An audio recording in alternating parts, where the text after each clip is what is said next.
bad at this. Um, First, I want to talk about our relationship Okay. because I like Gotcha. checking in with you. Yeah, for sure. First, I want to talk about our relationship. Okay. So, um, I guess I'll call this consent debate, Yeah, that sounds good. Mr. Girl, and Wait, hold on. Debate or conversation? Because I heard a rumor that somebody was really mad about having debates. So I want to I'm talk sure about you that want second. So I want to talk about our relationship, debate itself, and then I want to debate consent with you, but and then whatever else you think we should talk about. to. Okay. Okay. I'll capitalize your name. Thank you. Yeah. Okay.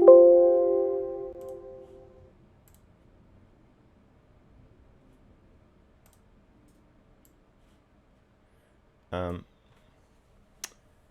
how's our relationship going? I just heard you say that like the people are moving to the getting sick of Mr. Girl phase, which is understandable. There's been a lot of Mr. Girl the past week or so. Oh, there's like with any internet phenomenon, there's like some predictable trends. One is you get the first is the initial fascination, then Okay. you'll get a counter jerk, and then it's It's like kind of like a trampoline okay. where you bounce and then you up and then you settle in some area. Right, Um, mhm. so you got to not fall off, I guess, or fall I through. think the problem is you'll never be as high as the first bounce from that first jump, and that can Yeah. fuck with people's heads a lot. So here's like a phenomenon that is true of all content creators. Okay. Even if they think it doesn't affect them, it does, and it destroys people. Somebody is a 300 viewer concurrent streamer, okay? Okay. And then let's say they do something amazing, okay? Some Okay. huge event happens, and now they get 5,000 viewers. And in 2 weeks, it settles from 5,000 to 1,000. They Hmm. feel fucking horrible. Even though Even they've though their it's the concurrent best they've ever viewership done. Right. tripled, yeah, Right. they Yeah. feel like dog shit. And that just happens to everybody. So yeah. Yeah. Make I sure guess you're always constantly adjusting your expectations on you could always have more. that. Or you're very quick at humans are quick at acclimating to things. We become used to things very Right. quickly, and then it is part of our new Right. Right. expectations. Yeah. I see what you're saying. hmm Um, the power dynamic between us changes as my own influence and reach grows. Do you agree with that? Yes. The goal is for one day for you to be popular enough that I can start leeching some fans back off of you. That's the long plan. I send my children out to grow, and then I'll bring them back in. Vosh and Hassan should be rejoining me soon enough. We'll see. Yeah. I don't believe you. Don't believe me about what? Well, I don't think that's really what you think. I think you're joking. But Oh, yeah, I am joking. I yeah, I just know. think some conversations are really interesting. Sorry. Yeah. Right, right, right. So it's a mutually beneficial relation. So at first, the first time I came on, you had very much air of like, okay, what boring thing is this idiot gonna say? Like, cause that's like kind of what you're used to. hmm And so I guess at what point do you feel like our relationship will be truly mutually beneficial? Well, where I'll have, um, have you seen There Will Be Blood? Yes. All the drainage. I'll have drunk as much of your milkshake as I am reasonably going to drink, hmm and then it'll just be like interesting content for both of us. I don't know, how does it work? Um, I try not to really think about it that way. I don't know if that point will ever come, but that's just not typically how I think about something. If somebody's interesting, they're interesting. I'm not trying to think of like what other ways can I grow off the back of that typically. Well, I'm only thinking about it because I want us to be colleagues, you know. But I feel Well, I like mean, it's as going to long take as a you're long time for streaming, me to get there. well, I mean, technically, if I was to adopt that point of view, I would have no colleagues except for Vosh and Hassan, because technically everybody else is like an order of magnitude beneath me, right? Beneath is a bad word, but Well, I know, but I feel like that kind of sucks. well, then grow really big, I guess. But it's not. I mean, I don't think about it that way. So if it sucks for you because that's how you're thinking about it. But I don't. It doesn't bother me. I'm okay with that. Oh, well, I meant it sucks for you. If I focused on it, maybe. But no, I think I'm happy with like Well, hanging out with people don't. and I'm doing not things. trying to bring your focus to it if you don't want to. Yeah. Uh, uh, Yeah, because I feel like with asking you to, so I asked you to do this one, Yeah. right? But like, is there some part of you when I ask you that that is like, well, of course, like anytime anybody asks you to come on your stream, isn't it? You're saying there's no part of you that's like, well, like they want something from me. Of course, they want something from Um, me.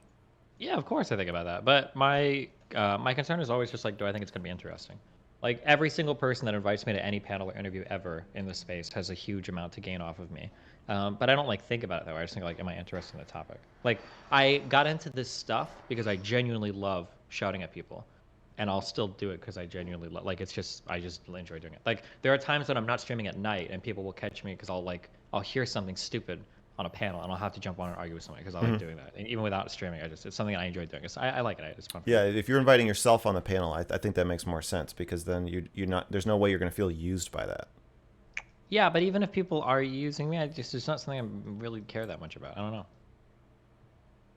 Uh, If it was to my detriment, then we have a huge problem. But if it's something that I enjoy, I'm like, yeah, that's fine. Fuck it. Okay. uh,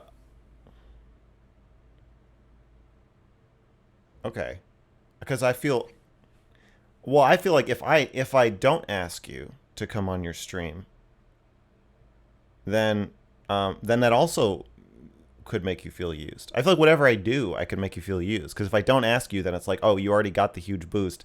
And now, like every time I come on your stream, in terms of like numbers and subscribers and stuff, it's diminishing returns because the people who watch your streams already know who I am, and like they've probably made up their minds at this point if they want to watch my content or not. Mm-hmm. So from a purely money perspective, it feels, or I guess power or whatever. I feel like I could give you the appearance that I'm a user either way. And I'm dealing with it on the other end too, where like obviously I'm getting like a ton of invitations to go on people's streams, and the smaller they are, the more invitation I get. Right? Sure. You think about this shit? I I feel mean, like you like, must think about this. I have the way that I look at the world is like very different than most people. So none of this like factors in for me in the way I understand what you're saying, and I think that your feelings are normal, and I understand why you're feeling that way. Okay. So we're kind of running into the book smarts thing that you ran into a while ago, where I'm going to tell you that this is how I feel about things, but most people don't feel this way, Yeah. and I have incentives to lie to you. So I ask you to trust me, like you ask your audience to trust you when you're being edgy. Okay. But I can't really convince you otherwise. Most of what you're saying, I think, is pretty normal. I think a lot of people would engage with other people that way, and a lot of people would consider that way. But I don't. It's not something I think about.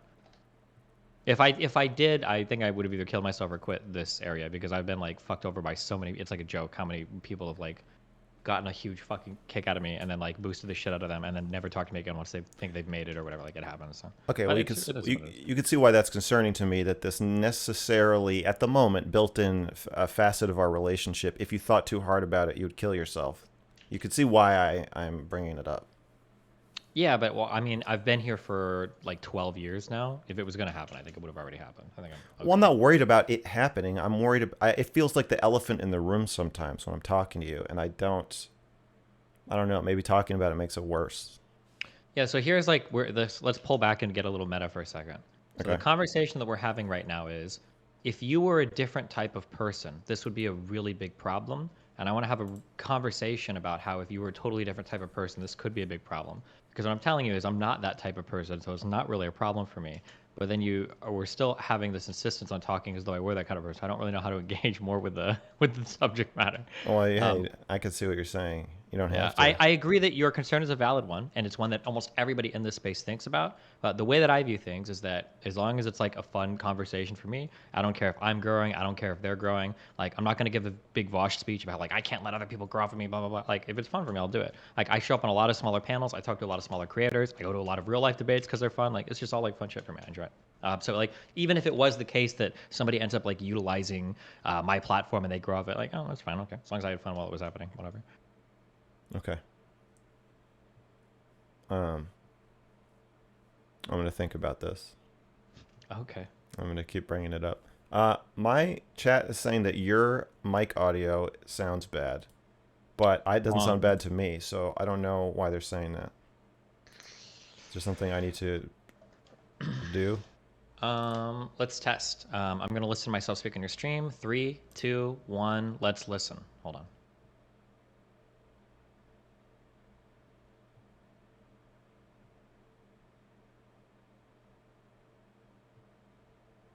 Everybody says it's fine now. I think it's Okay. fine. Fucking chat. Jesus. Okay. What was the second thing? Oh, debate itself. Okay. So here's how I see. You ever watch Steven Crowder? Unfortunately, yeah. Yeah. So I have a kind of obsession with Steven Crowder. Okay. I've made a few videos about him. I've said a bunch of times that he's my arch nemesis. I'm sure he has no idea who I am, and maybe never Okay. will. But I'm fixated on Steven Crowder. He elicits something in me that no other creator does. Hmm. Maybe no other person. Um, Wow. yeah, he's the Joker to my Batman, or the Okay. Batman to my Joker, something like that. But so when Hmm. Steven Crowder, he's a debater, Hmm. In the sort worst sense possible. in the Yeah. worst sense possible. So it's a good way to illustrate why I don't like debates, because everything I don't like is there. So what I want to bring your attention to is the binder. So if you watch the Change My Mind videos, he sits I know down. exactly what you're talking about. Yeah, you know what I'm talking about. So he sits down and he has college students, insecure college students who don't really know what they're talking about, come up and take some premise on his sign that means they've already lost the debate as soon as they sit down. And then he's surrounded by the chat, and like the streamer equivalent of a chat. His hype man, His basically. yeah, his hype man, right? And And then so some and onlookers, yeah. it's it like that like old freestyle battle video where it's like it doesn't matter what he says, they're all gonna just like shout like he. Oh, the black kids. They're like, Yeah. Where they're like, oh, oh, yeah. like it doesn't matter what he says, they're gonna react that way anyway. So Yeah. it makes it feel like he's winning no matter what. But he always has a binder, and the binder is there in case the agreed upon premise and agreed upon facts of the matter that he's debating with the other person, in case that turns out not to be enough, he can always just introduce a new pile of statistics that the other person has never heard of from a source they don't know what it is but sounds official or probably is. Uh-huh. And now he has a new. It's like if you're playing chess and then I was just like, oh, here's my spaceship piece, Uh-huh. and you're like, oh, and I'm like, yeah, it moves like this and it can just like kill all your pieces. You Uh-huh. didn't know I had that. So, Dario, fucking Dario. Oh, he talked to me earlier. He's not happy with I you. know. I heard it. I heard it. I heard it. Uh-oh. And so my response to what he's saying is, it's not that I don't like debating with facts. It's that to me, I like debating with agreed upon facts. So Uh-huh. like when I talk to you about gender, it's like what do we both agree is happening? What can we both agree is happening? And then once we have agreed upon set of facts, then we have our chess pieces. And then from there, we take that and we say, okay, logically, with what you said, your own beliefs are contradicted in this way, or doesn't it follow this? Or and then if that doesn't work, like you said, okay, then can you at least do you see my pieces and do you see why I put them the way they are, or why I see them the way they are? And Uh-huh. what I don't like, so like with Rose Wrist or Vosh, I don't like it when they're like, do you have any evidence of that? Like so what I said, the trans activist cult is pressuring academia into blah blah blah, and so I think I said that to say like that's why I'm skeptical of agreeing with studies, because I see the pressure in academia. And then he says, okay, what evidence do you have of that? Uh-huh. And so then I didn't say if you don't it's as obvious as the sky being blue. I don't think that's what I said. I think what I said is I experience the pressure on academia the same way I experience the sky being blue. Like it seems very obvious to me. So if Uh-huh. it doesn't seem obvious to you, I'm willing to just like let go. Like we don't have to go down that path. I just want you to know that like I just think that's happening. Sure. And I'm not saying you should. That's not a debating point. I'm not saying you should also think it. I'm saying if you're willing to say, yeah, there's pressure on them, but I don't think it's gotten to that point, or yes, there's pressure, but I don't think it's making a difference. Uh-huh. Here's another example of pressure that didn't make it. Like, there's places you can go with that. But if you're just going to say, I have no idea what you're talking about, to me, then it's a non-starter. Like, we can't continue the debate because Yeah. there's nothing I can say, and there's no source I can pull out that is going to convince you that there's widespread, like, progressive pressure on scientific or scientists to just say Mhm. things that they don't actually believe and that they're succumbing to it. Have you ever heard of the difference between validity and soundness in regards to an argument? No. Okay. So let's say that I give you, like what a premise, conclusion, argument would be, like a syllogism, right? So No. maybe I could say Mm. premise one is all men are mortal. Premise Yes. two is Socrates is a man. Your Yes. conclusion is Socrates is therefore mortal, right? Yes. Yes. Okay. This is like a basic, like a syllogism, okay, a structure of an argument. Okay. So it sounds like there's two ways to evaluate an argument. We can Okay. talk about the validity of the argument, which refers to the internal consistency. So you're essentially asking the question, does the conclusion follow logically, deductively from the premises? Or you Yes. can talk about the soundness of an argument, which has, does the conclusion follow and are the premises true? So it Right. sounds like when you're having conversations, you're more concerned with having a conversation about deduction or the validity of an argument than trying to establish those premises themselves. Whereas a lot of people, when they argue, they want to establish and argue over the premises and then work their way towards a conclusion from there. Does that make sense? Yes. Yeah. Mhm. Because I don't think there's a way to unless it's like, I mean, to me at that point it becomes an interview. Like if I'm like when I interviewed a epidemiologist, Mhm. um, I know that she's going to just bring information into the conversation and that I am going to agree with whatever she says. And then later in the interview, we can then take all the pieces she's laid out, and then I'll have a few ideas and push like things to push back on and say like, well, if this is true, then isn't this true? And like I feel like you can get to that point, but I feel like for most of the things we're talking about, if I was talking to an expert who I thought had a ton more information than I did, then I would just interview them. And if they think I'm an expert, then they should just interview me, like Stardust asking me like about my life. Mhm. Um, and then, but even then, after I start talking about my life, then once the pieces are on the table, she did push back on a few things. So I like to just lay out at first, where are you? Where am I? What's the Mhm. overlap? And then are we going to just say, Yeah. why are they different? Or are we going to take the overlap and say like, okay, let's argue about what we both already agree is happening. And Mhm. so yeah, like so when Rose Risk says like, well, that's not happening at all, then to me I'm like, okay, well we can't continue down that chain because there's no way I'm going to convince you it's happening. There's absolutely nothing I could say or show you, and there's nothing Sure. you can say or show me to convince me that it's not happening. Mhm. Can you think of a potential huge pitfall though to this style of conversation? Um, no. So the huge problem you're going to have is that some things so obviously will lead to a certain conclusion, a deduction will be made given a certain set of premises that people will fight over those premises a lot because they're very important to the argument. It almost have you here's a sorry, I'm driving a lot of philosophy terms, but I think they're good to understand kind of like the forms of arguments. Have you ever heard of something have you ever heard of a phrase called begging the question? Yeah, I don't know what it That, means though.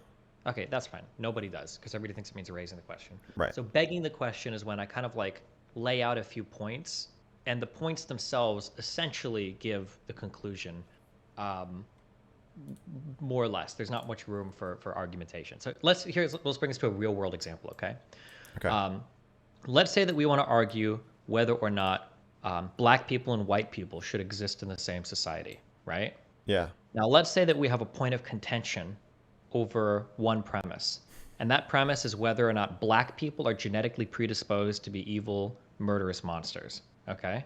Okay. Well, that premise in and of itself is almost like a begging the question because if it's true, then it's almost for sure black people shouldn't be in society. If black people are by default murderous, monstrous people, then almost like you're done with the argument. Basically, you don't even need to go from there. Well, you said more So, likely, but okay.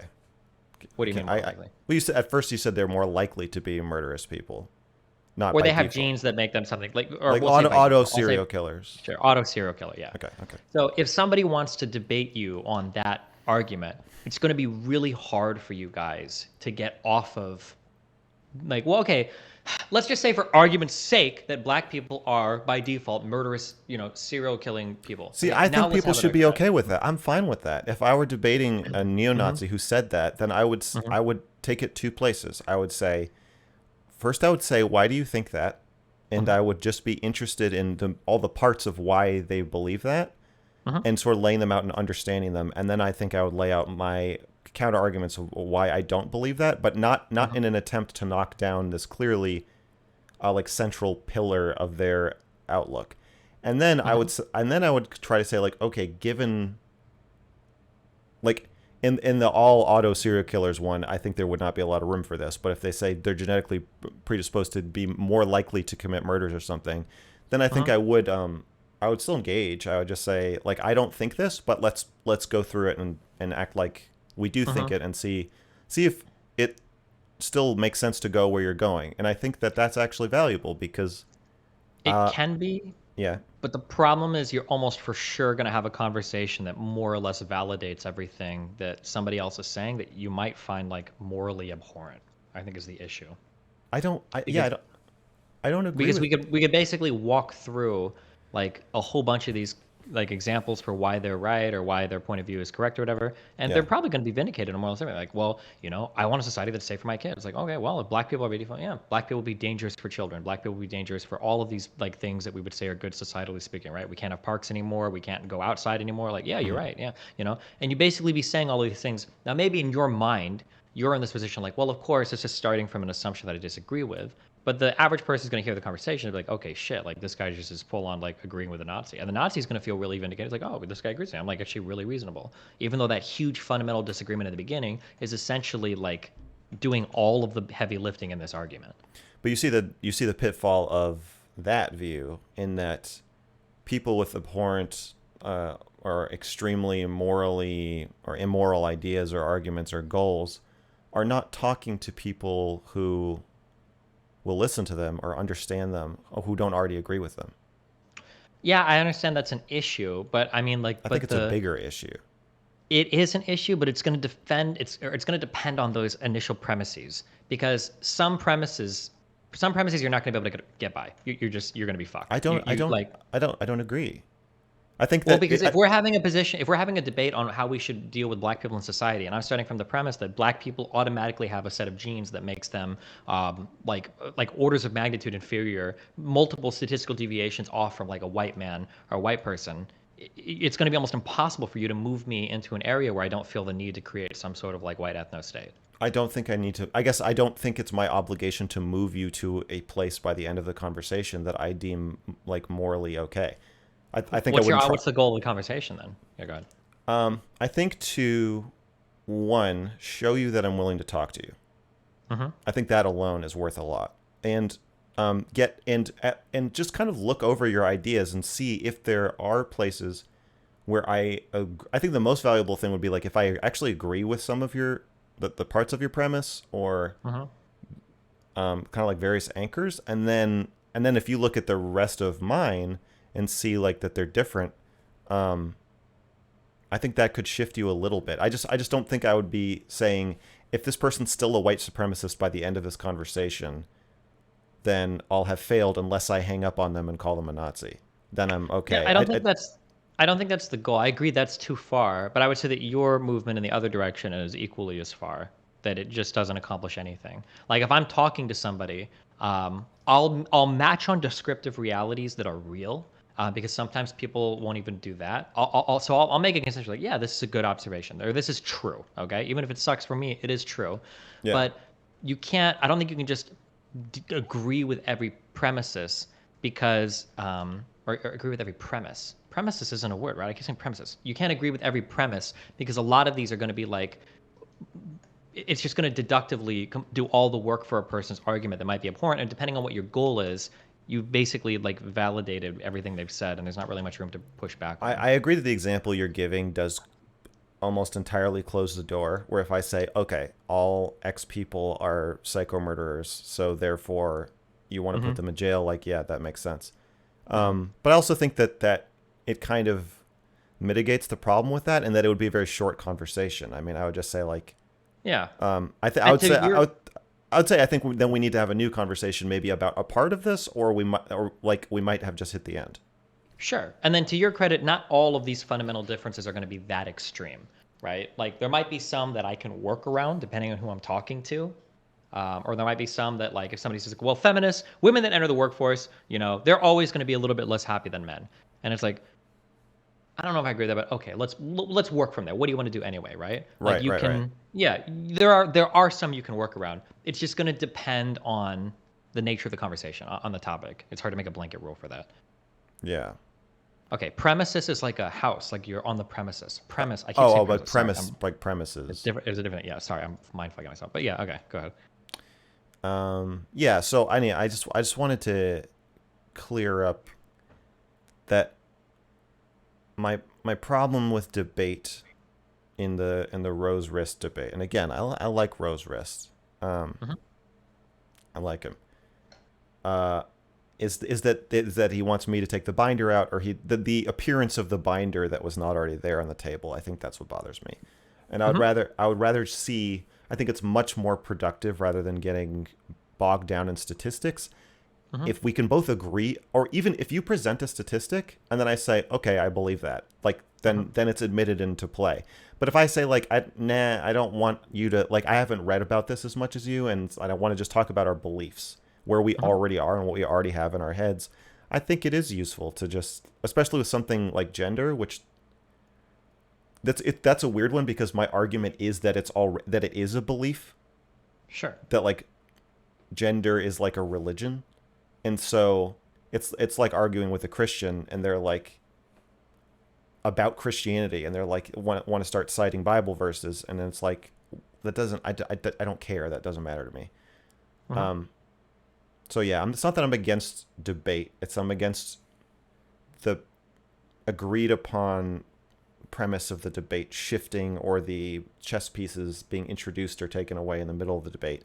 I just don't feel like it also usually leads to an extremely long sidetrack that is not interesting and never goes anywhere.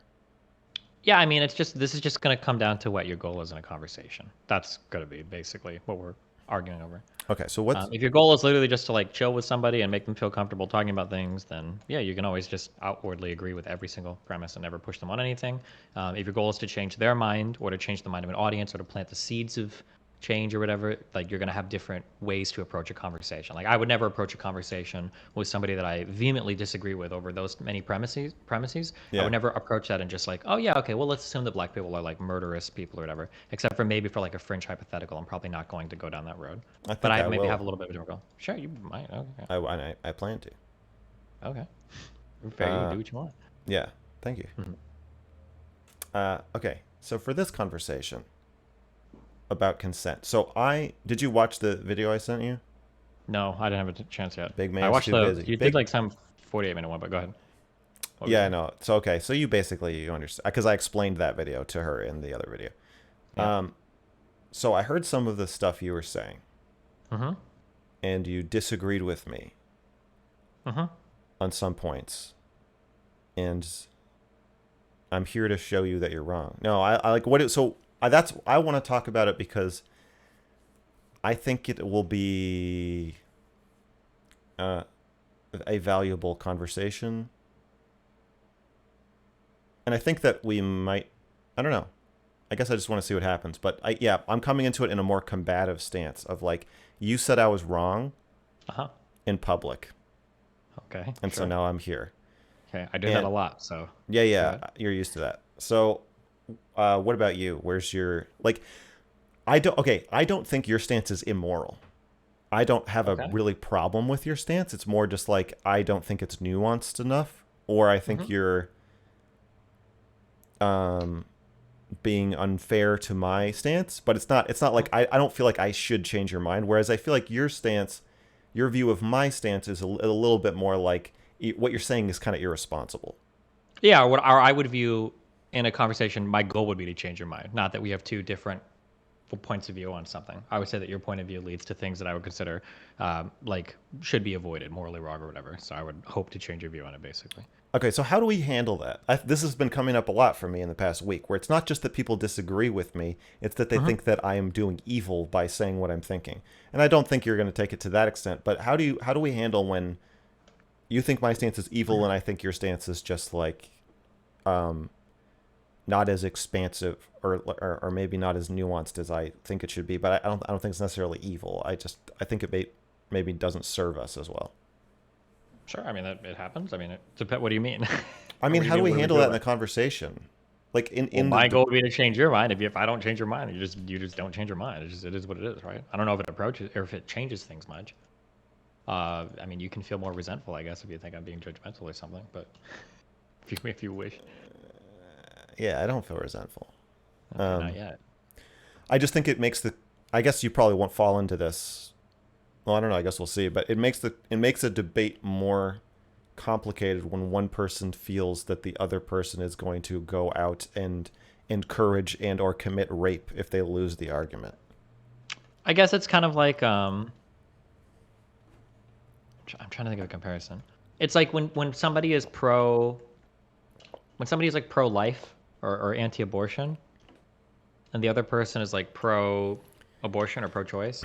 Like the pro-life person feels an extra Yes. compulsion there to like, I need to change your mind. Yeah, And and the that's pro-choice person is like, well, you can do whatever you want, it's cool. But the yeah. pro-life person is like, well, okay, I well, it's not cool. yeah, and I hate that. I hate that because Well, of course you would, because you're on the other side that's not doing the moral compulsion. But I think it's valid for the other person. no, I no, no, no, really no, want no. to change I your mind. hate That's that valid. about pro-choice people.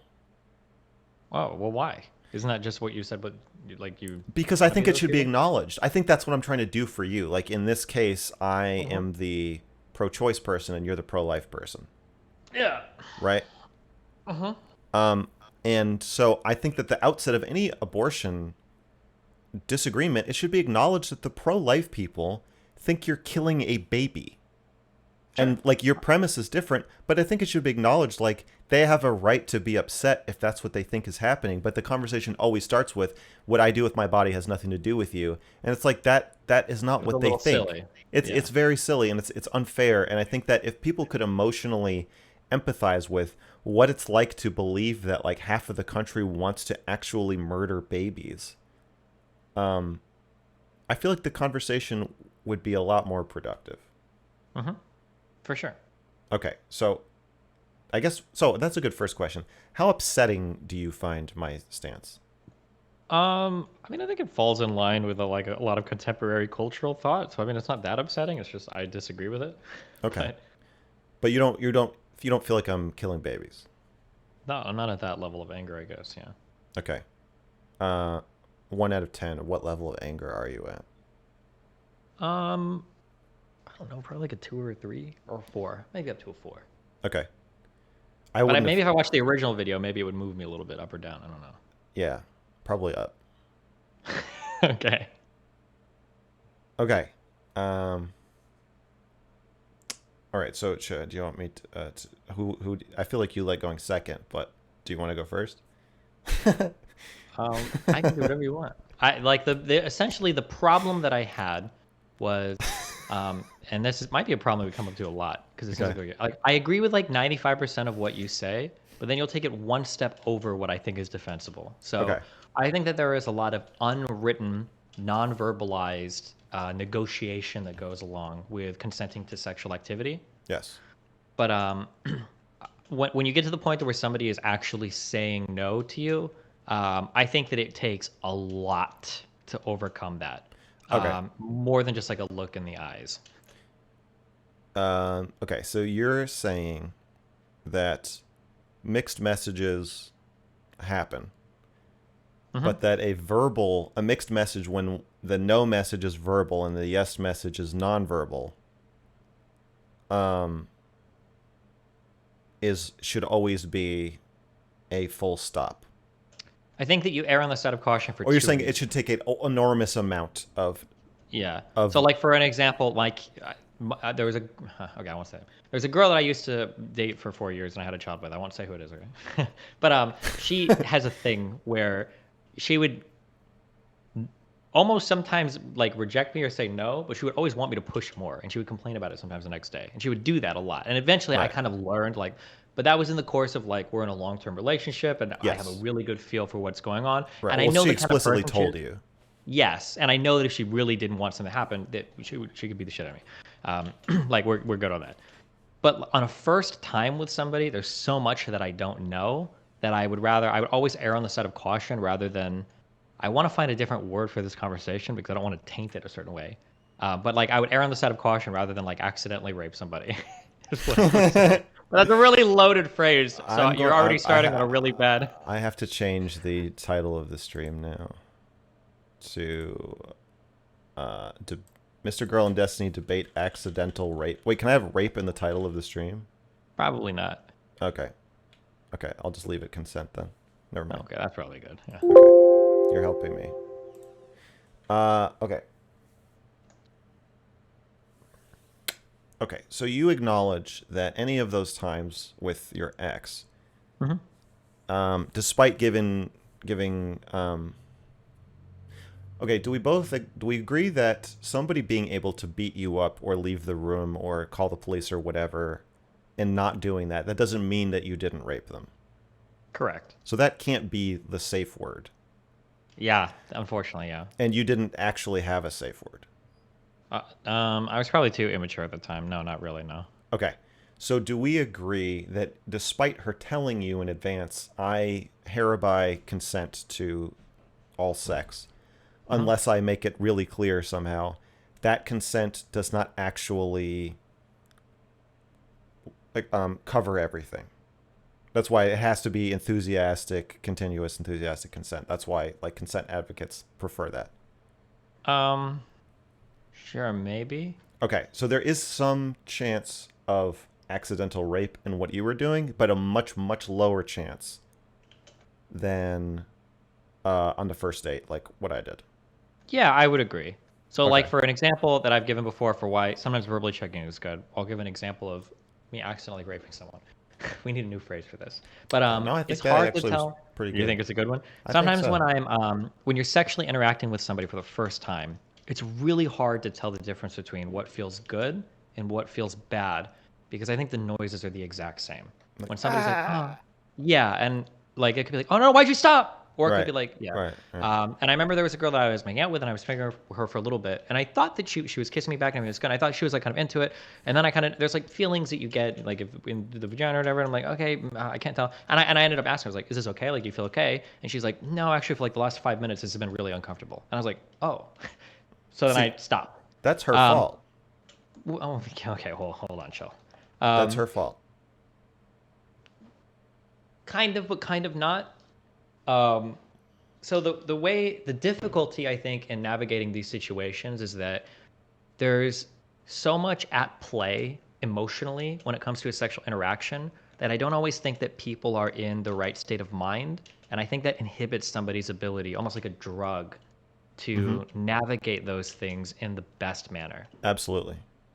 So like, so this is I'm really boring. I'm very forward when it comes to all of this. Before I fuck anybody, I usually like to have had explicit conversations over what's on the table or what's not on the table, because I know that here's like a really common thing. Okay, um, I don't like sometimes talking about this feels weird because it feels like a rape guide basically. I don't mean it to sound that way, but for any girl that says that she needs a condom to fuck, for a lot of these people in the heat of the moment, you could like, I want to come in now, like, do you want me to get the condom or do you want me to just fuck you? A lot of them are like, just fuck me.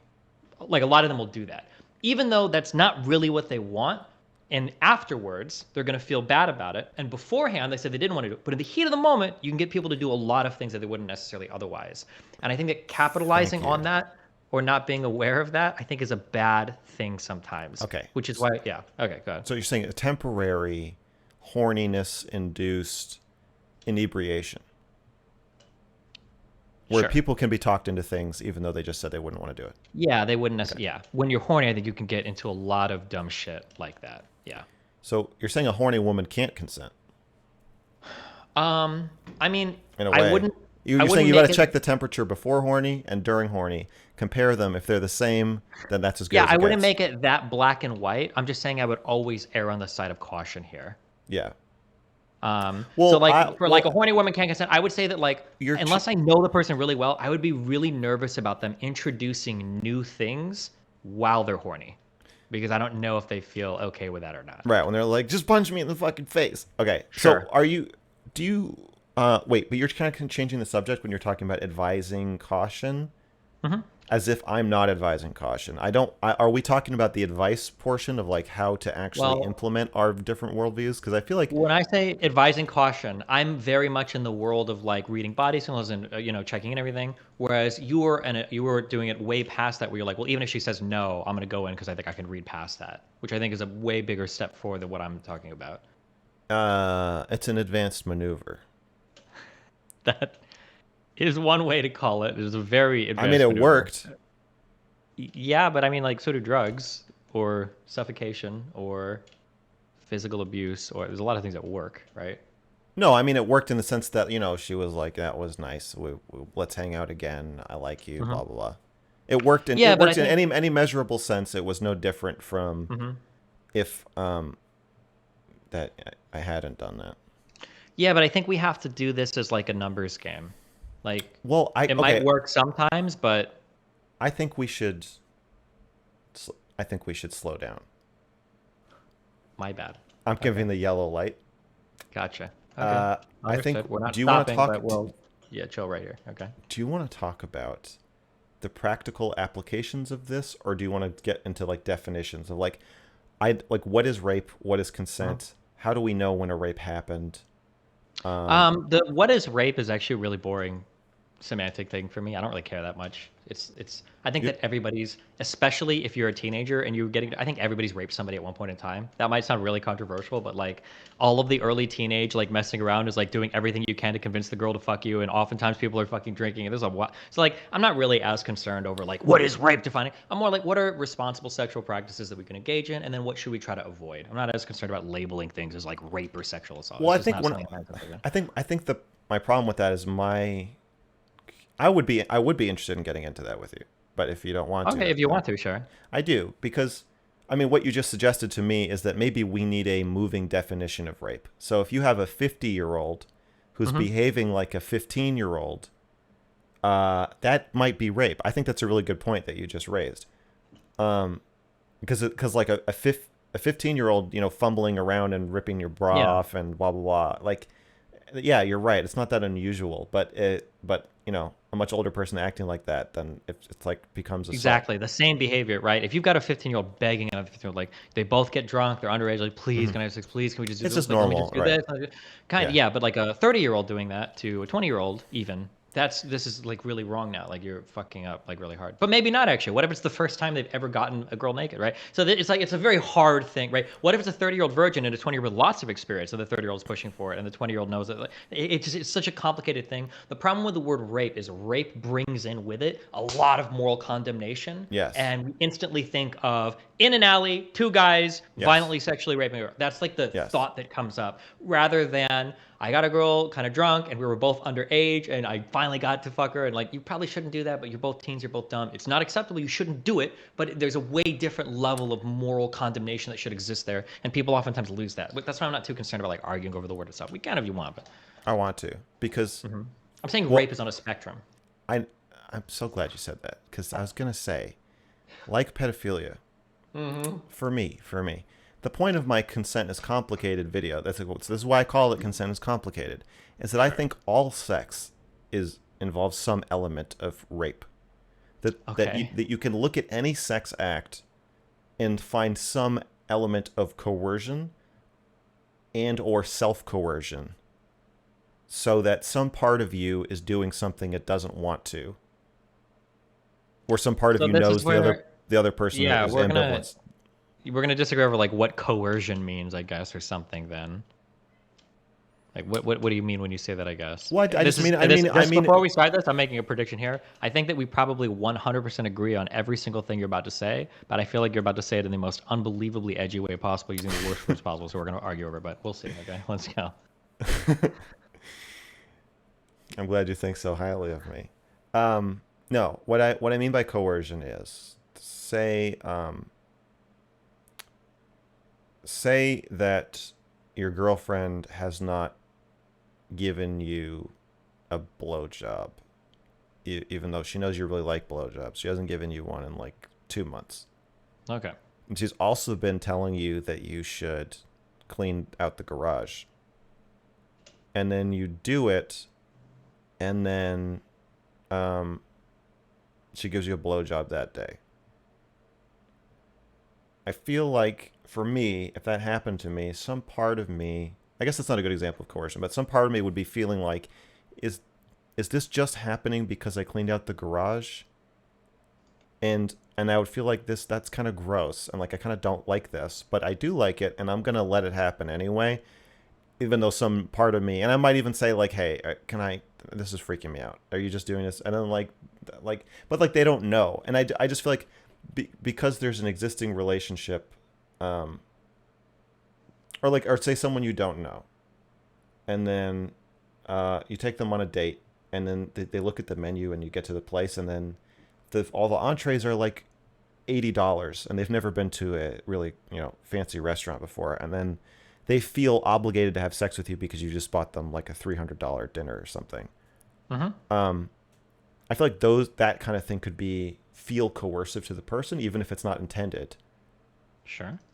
And I think that you can always, in any sex act, I think you can always find something that is on a spectrum from, in an alley to a gun to your head, or, I just bought you an expensive meal at a place that you've never been to, and then kind of Yeah. insisted on driving you home. Like you were giving the example. I think that, yeah, these things can happen, but my question is like, it's not always this, right? Like, what if you just have like two people, they enjoy fucking, it's like, hey, do you want to come over and like watch Netflix and fuck tonight or whatever? Like, yeah, sure, and then come over. Like, where is the coercive aspect there? I just think it's never that simple. I feel like, What about people in like long-term relationship? Wait, no, what do you mean it's never that simple? Or explain. a hookup or a long-term relationship. Either one. You can have like casual hookups, no? I don't think so. I think that falls apart quickly, and it becomes something other than a casual hookup if it keeps going on. I mean, it might at some point become more than casual hookup, but then I think then it we'll just switch inevitably gears. does. I don't think you can have a casual hookup. I don't think there's a certain number of times you can have sex with somebody before you are emotionally entwined with them. It's kind of like debating on Twitch. After a certain number, it no longer becomes casual. Yeah, maybe. I don't think this is important to this, but so then we'll say then even within the context of like a relationship then, what like do you think every single like there can't be a time when like a boyfriend or girlfriend like hey like we should fuck tonight like oh yeah cool and then they do it and that's just like enjoyable that there's No, never a mutual no, meeting of the minds there. no. I'm not saying there isn't. I'm saying that even the most ideal sex still has some element of coercion. Well, That there, what would the element of coercion be there then? that one of you feels obligated to, or it's a routine. It's date night, or it's Valentine's Day, and it's like, even the fact that you might not know why you're doing what you're doing, I think necessarily means that there's some confusion about whether you even want to do it. I don't think that there's ever a time where we are. I think we can compartmentalize, and I don't think it's necessary to deeply investigate, like, I really want to have sex, but let me stop and think, like, is there any part of me that doesn't want to have sex, or does any part of me feel pressured into this or forced into this? Well, I think it's There's not pretty really a important. reason to do that. I'm not saying that I you. think there is a reason because if we're saying that like everything is coercive, then nothing is coercive. No, Because I'm with the saying it's a definition, spectrum, just like you said. I'm saying all sex is rape to a certain degree. well, yeah, but like this spectrum becomes so like pointless that like I can define I don't. every. Do you agree? Just get this. I can define every single action we do as life as having some aspect of coercion to it. Then, no, like literally Uh, everything. yeah. So my only issue there then is I feel like there's not much utility to that definition because I'm not. That's not my definition. I'm saying the definition is a point on the spectrum that we decide is rape. Not the presence of coercion, but how much coercion. Kind of like pedophilia. It's not, are you attracted to 3-year-olds? It's how much. Okay, I And like and if I it's a probably meaningful I amount, think I agree 100%. I just calling it out coercion just seems really reductive, but I'll probably agree. Sure, I don't basically mean to agree. call it coercion. I Uh-huh. think there's an element of affection, an element of pleasure, and an element of consent and happiness to Hmm. all sex acts too. It's just where is the slider? Sure. Yeah, It's I don't think I like you can necessarily disagree. enjoy being raped, and that doesn't mean Uh-huh. it's not rape, and you can hate having consensual sex, and that doesn't mean it wasn't consensual. It's just a confusing mess. And Sure. I and I wouldn't say it's a confusing mess, but it can be confused. There's a lot of nuance. Okay, but yeah, go for it. yeah, so I feel like the only way to define these things is to we can have your own personal preference for like if I think you're giving me a blowjob because I cleaned out the garage, I don't want it. Mhm. I don't want it. And then other people would say like, yeah, go down on me. Sure, I earned it. Fuck you. Okay. I made you dinner. Suck it. And they're fine with that. Okay. And I think for every or like, oh yeah, like if you buy me a nice enough dinner, then yeah, I'll have sex with you. I think that everybody Sure. has their own personal guide for when they feel like they've been violated, Hmm. when they feel like Sure. they Yeah, I don't think I disagree. I'll hand with anything you're saying. and when they feel like they violated somebody else, and then we need a Uh, kind of objective legal definition of like because you can't decide you've legally been raped. Other people do that. So then we have like a societal sure. norm definition and like a legal definition. Okay, But got I it. guess my only point in all this is to say that I agree with you that there's like there's also an element of consent in all rape too. The same spectrum applies much more disturbingly, right? Yeah, I Like mean, you could like you can again, I say would why never did use you these words. We say, why didn't you fight them off, or why didn't you right try to? why Yeah, didn't you sure. I understand what like you're saying. unless you Yeah, fought unless you died trying to yeah, getting escape raped, then you consented to some extent. I understand what you're saying. Socially, your words are impossible. You're not going to get anybody to agree with you. except you, and that's why I'm here. Sure. Logically, I could follow you, but in terms of how language is used, we're in pretty weird, uncharted territory. Or the issue, I guess, that I have here is, can I mirror our favorite mutual friend, Vaush? Yeah. So Vaush attacks capitalism because he says many lefties will do this. They'll Wait. say Are you that making an argument about consent or about talking about this? How to talk about this? about coercion. Okay. Some lefties will say everything in a capitalist society is coercive. And I mean, well, what do you mean when you say that? It's like, well, if you don't work, you'll starve. Well, and it's like, okay, well, what do you like? What do you mean? Well, like if you don't work, okay, you're forced to work. Well, not for a specific company, sure, but for any company, you have to work, otherwise you're going to die. And it's like, okay, well, if you have to voluntarily work at any number of places to get a paycheck to voluntarily buy and choose what you need in society, like is that really coercion? At that point, isn't everything coercion? Like your mom Yo, and you dad have to talking to you? if you don't eat, you'll starve too. Like you have to go to the kitchen Yeah, exactly. to So that's my that. issue Yeah. usually when people like Vosh bring out that definition, or any leftists in general, I usually say when you use the word coercive here, what you're trying to do, and I understand you're not trying to do this, but what you're trying to do is you're trying to smuggle in all of Yes. the moral condemnation of the word coercion, but then you've watered down what it actually is, such that I don't actually give a fuck about it. There might be some forms of coercion that are not only like neutral, they're morally good. Maybe it's Yes. good when a parent coerces a child into doing their homework, right? Right. But the way that we use words like coercion is coercion. Usually they carry with it kind of this malintent behind it. And when we try to Yeah. divorce those two things, the Yeah. conversation becomes unfollowable to the vast majority of people, except for anybody else that's like engaged in our like intellectual masturbation here about coercion. It's kind of like saying like manipulation is just when you change somebody's mind about things. So a teacher manipulates a child to believe that 2 + 2 = 4. It's like, well, I mean, Yes. But if it's we true. call that, That's true. well, but I no, like that. because I like that. manipulation, I don't like that because it makes I love because it. the problem then is that every negotiation is coercion, every form of conversation is manipulation. Like we take these words that are generally reserved to imply a double meaning or imply something secondary, and now we've like stripped all of that nuance from the language, and now we're just saying, well, everything is this and everything is that, and then I think it kind of makes these words boring or useless. Is my problem, Because you think the audience will not be receptive to it. and because we like those But words what no if it longer was have just any if it was meaning. just you and me? If we were just like, you know, having if we were having lunch and If talking it was about just you and this. me were having lunch, every time you do this, I would say, why are you so autistic about how you use words? You're pissing me off. I think that's what I would say. Because the Uh, issue is that but we no longer. but then I would answer, Uh huh.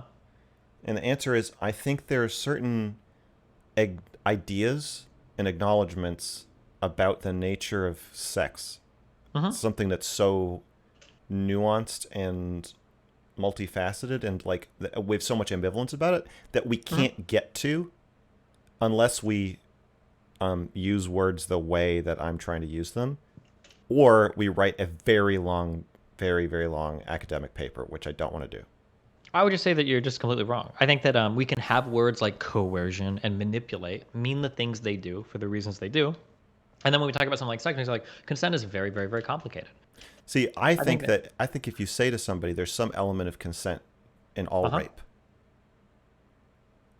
To some people, that's very offensive and upsetting. To the vast majority of I people. don't think so. I don't think so. I think to people who have been raped, who see the messaging being, if you were raped, it's not your fault at all.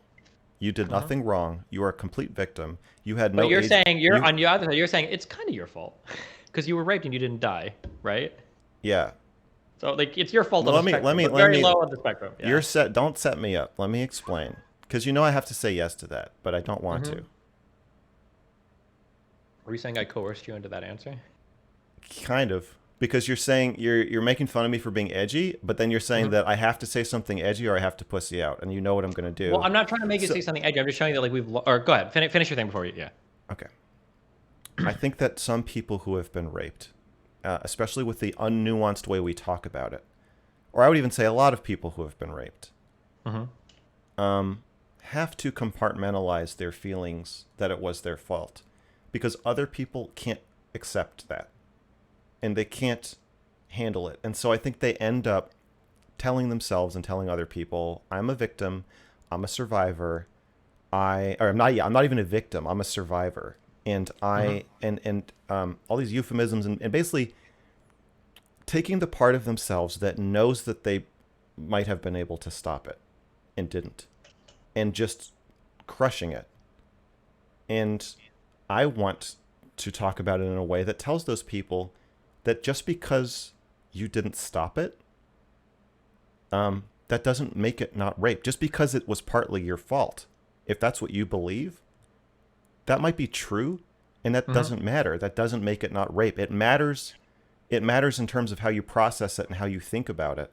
I don't think Mm-hmm. telling people who feel guilt or shame that their guilt and shame is for no reason and that it's detached from reality and that they should just adopt. It's a political stance. Yeah, I agree. I agree with what you're saying. I Okay. think you can. I think you can accomplish all of that without trying to use these words this way. I think all of that is well within our reach, because we whether we know it or not, when we use a word like consent or Mm-hmm. coercion, Mm-hmm. we're not actually talking about did somebody do something. That's not really what we're talking about.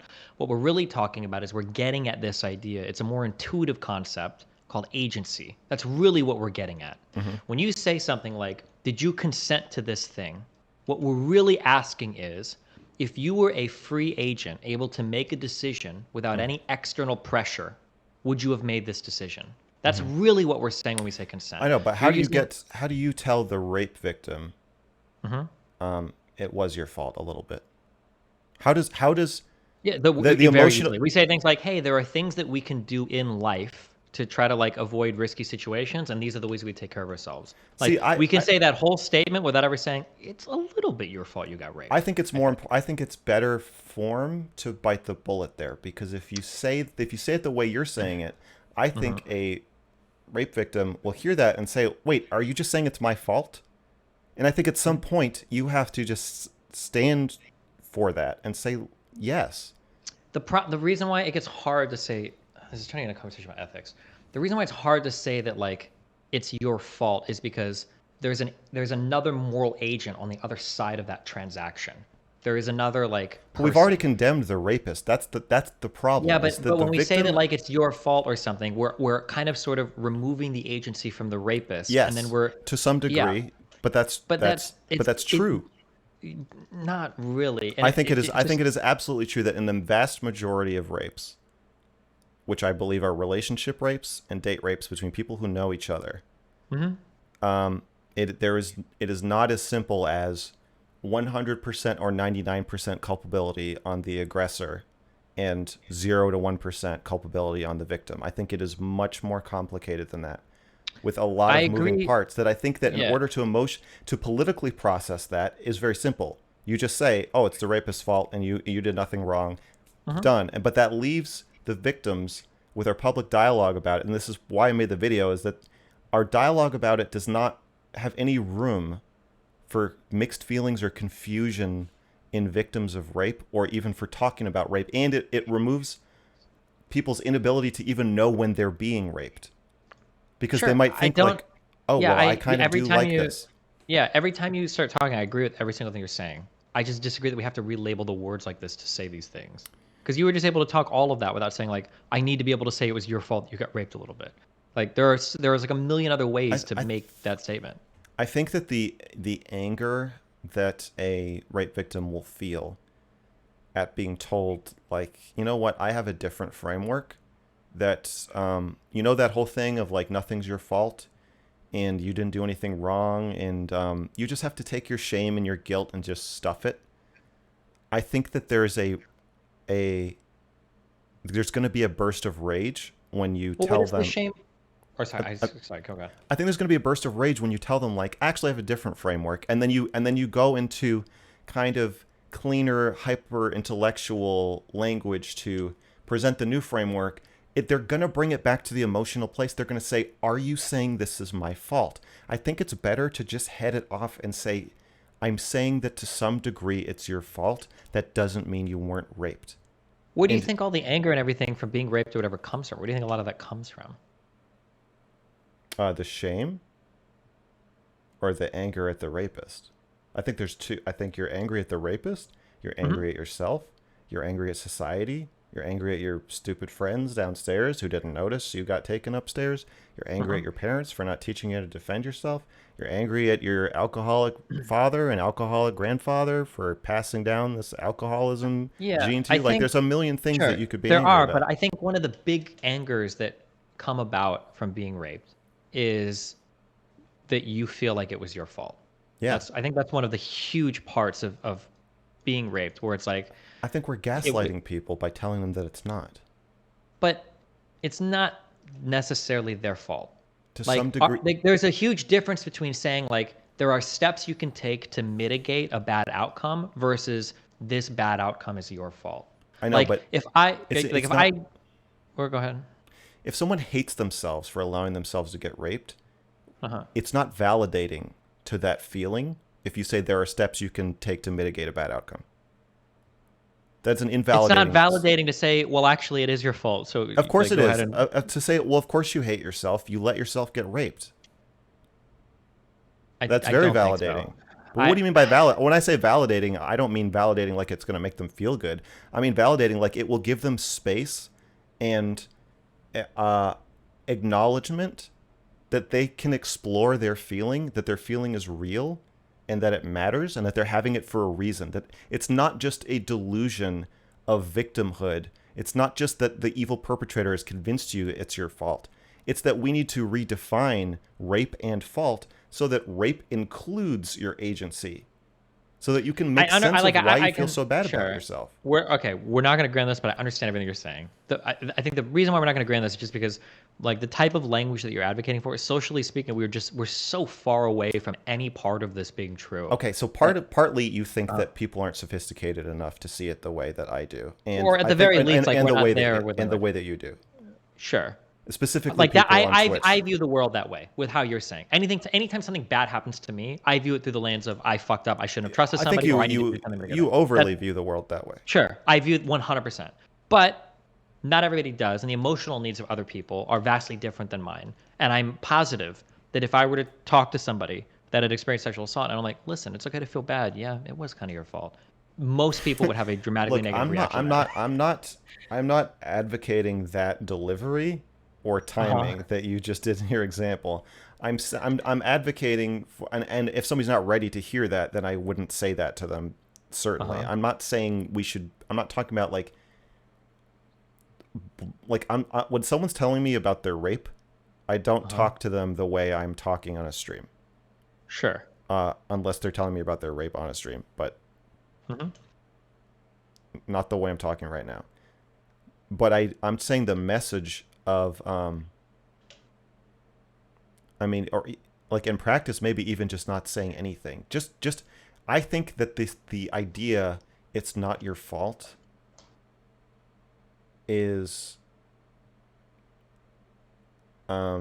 if the thing the person is wrestling with is a feeling that it is their fault, is invalidating. I don't like that message. Okay, I I think understand what you're it saying. makes I understand you completely. I completely totally disagree. But I understand what you're. you I understand what you're disagree saying. about the practicality of it. I think that you need to accept that it wasn't your fault. I think it's a really important part of having somebody else do something horrible to you. I And don't think that accepting that it was partly your fault makes you feel better. I I think think that you what helps get you over it is that, like, okay, yeah, I did make some mistakes, but like it wasn't my fault that another moral agent chose to do something horrible to me. That's not on me. That's not I shouldn't feel like a worse person just because I didn't take the proper steps to evade a rape. That I shouldn't be the case. I don't think That's you what should I feel like a worse person just because you made a mistake. That's not I think you're adding some of that moralizing in there that I'm not Well, this is intending. emotionally how everybody is going. That's how 100% of rape victims will take it. That Yes. like, Oh, that's not yeah. true. I don't think that's true. I don't agree with Okay. you. All right. Well, I mean, we can agree to disagree. I don't know how relevant this is to the other part of the conversation, but Um I want to have the last word, but then you're going to want to have the last word. So you maybe can. we I'll give you the last word. Go well, for it. I'm the guest. I think that Well, I'm a guest on your stream, actually. oh, that's true. That's So true. careful with that one. Okay, go ahead. Yeah. Um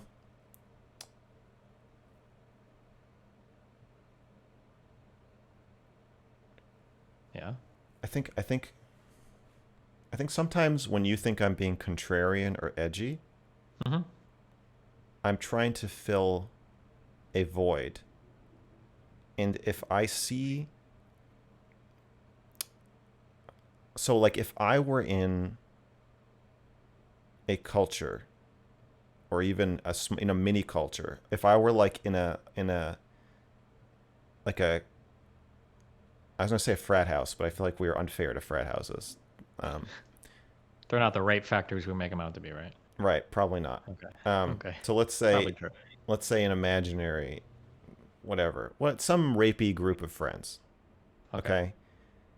And someone they've raped claims someone claims that they got raped and they tell me the story and it sounds like she was raped and all in the circle of guys are saying like, well, she wanted it, she said blah blah blah blah blah.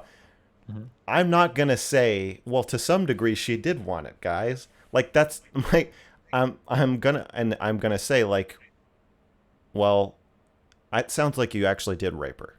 And like I'm not saying I'm gonna call the cops on you, but I'm saying if the cops come talk to me and they ask me what happened, I'm gonna tell them what you just told me. And I honestly think you might be in some legal trouble. I think you're in some moral trouble. I don't think what you did was right. I don't think this means you're like an evil, horrible person, but it sounds like you raped her, man. Okay. And I would say that because that would be the thing that's missing. Like I'm not gonna say. I would feel like that's the thing that would need to be said.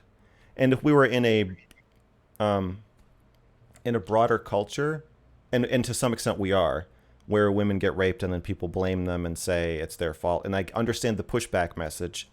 Uh-huh. I think in the space that we're in, on Twitch and like left leaning, I'm not trying to say this should be the only prevailing view. I'm saying I think this is an important piece that is often missing from consent culture. Because when I say consent is complicated, I'm saying the way we teach consent is a little oversimplified, and I think it's crushing some important nuances that Sure. people need. Yeah. So we keep circling around this. I can give you the last word if you want. So what will Well, happen is I'll say I disagree with how you use word X, and you'll say, okay, but the reason why I misuse word X is because all of these reasons, and I I don't think agree I with said I all of. misused it, but go on. Or no, you'll say I understand why you think I'm misusing word Yeah, X, but yeah. the reason why I'm using it in a different way is because I'm trying to get through all of these other messages, and then you explain all those other messages, and I agree with all of them. I actually do. I think a lot of the way we talk about this is bad. I Okay. just don't think we need to use the word in that particular way. And then you'll say, okay, sure, but and then you'll go on and explain all the things that I agree with, and I'll say, Okay. okay, I agree with all those things. I just don't think we need to use the wizard right. So yeah, I agree with everything you're saying. Yeah, we just disagree on the method, I guess. Okay. That's fair.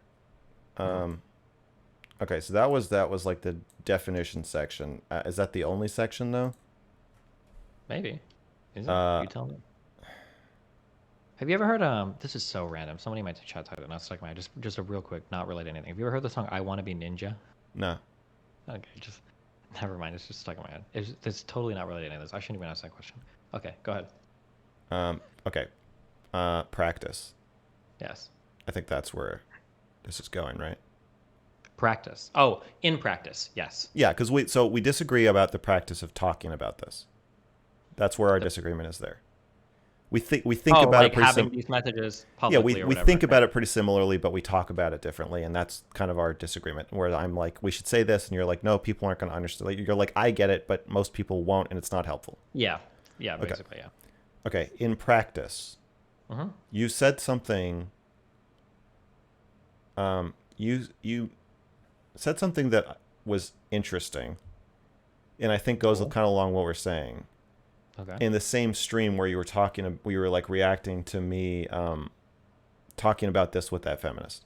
You said some people like Mr. Girl Mm-hmm. because he is very forward and willing to break some social norms. And Mm-hmm. if you can tell when it's okay to break a social norm, it can be charming. And you Mm-hmm. gave the example of being on a date with a woman and saying like, "Oh, so is that why you got your boobs out?" Mm-hmm. And it's transgressive. It could be sexual harassment, but if you're empathetic enough and you're attuned to her enough, then the fact that it would be sexual harassment if it were said at the wrong place and time actually becomes charming because she likes that you knew that she would be okay with it. Yeah, kind of, yeah. Okay, so and then you kind of backpedaled and you're like, "Hey, don't try to go out and do this." Yeah, but it's hard. You can't just write down. That's not so critical of so much dating advice because you can't like read something and just like copy what's on the text. There's a lot of body Yeah, language and that's what feeling. It's I'm really, body language. yeah. That's what I'm saying. I'm saying the Mhm. same thing for consent where if you are doing like what I did, so I date from Tinder, Mhm. uh, Raping them. Yeah. I'm raping sorry. raping Go ahead. women, yeah.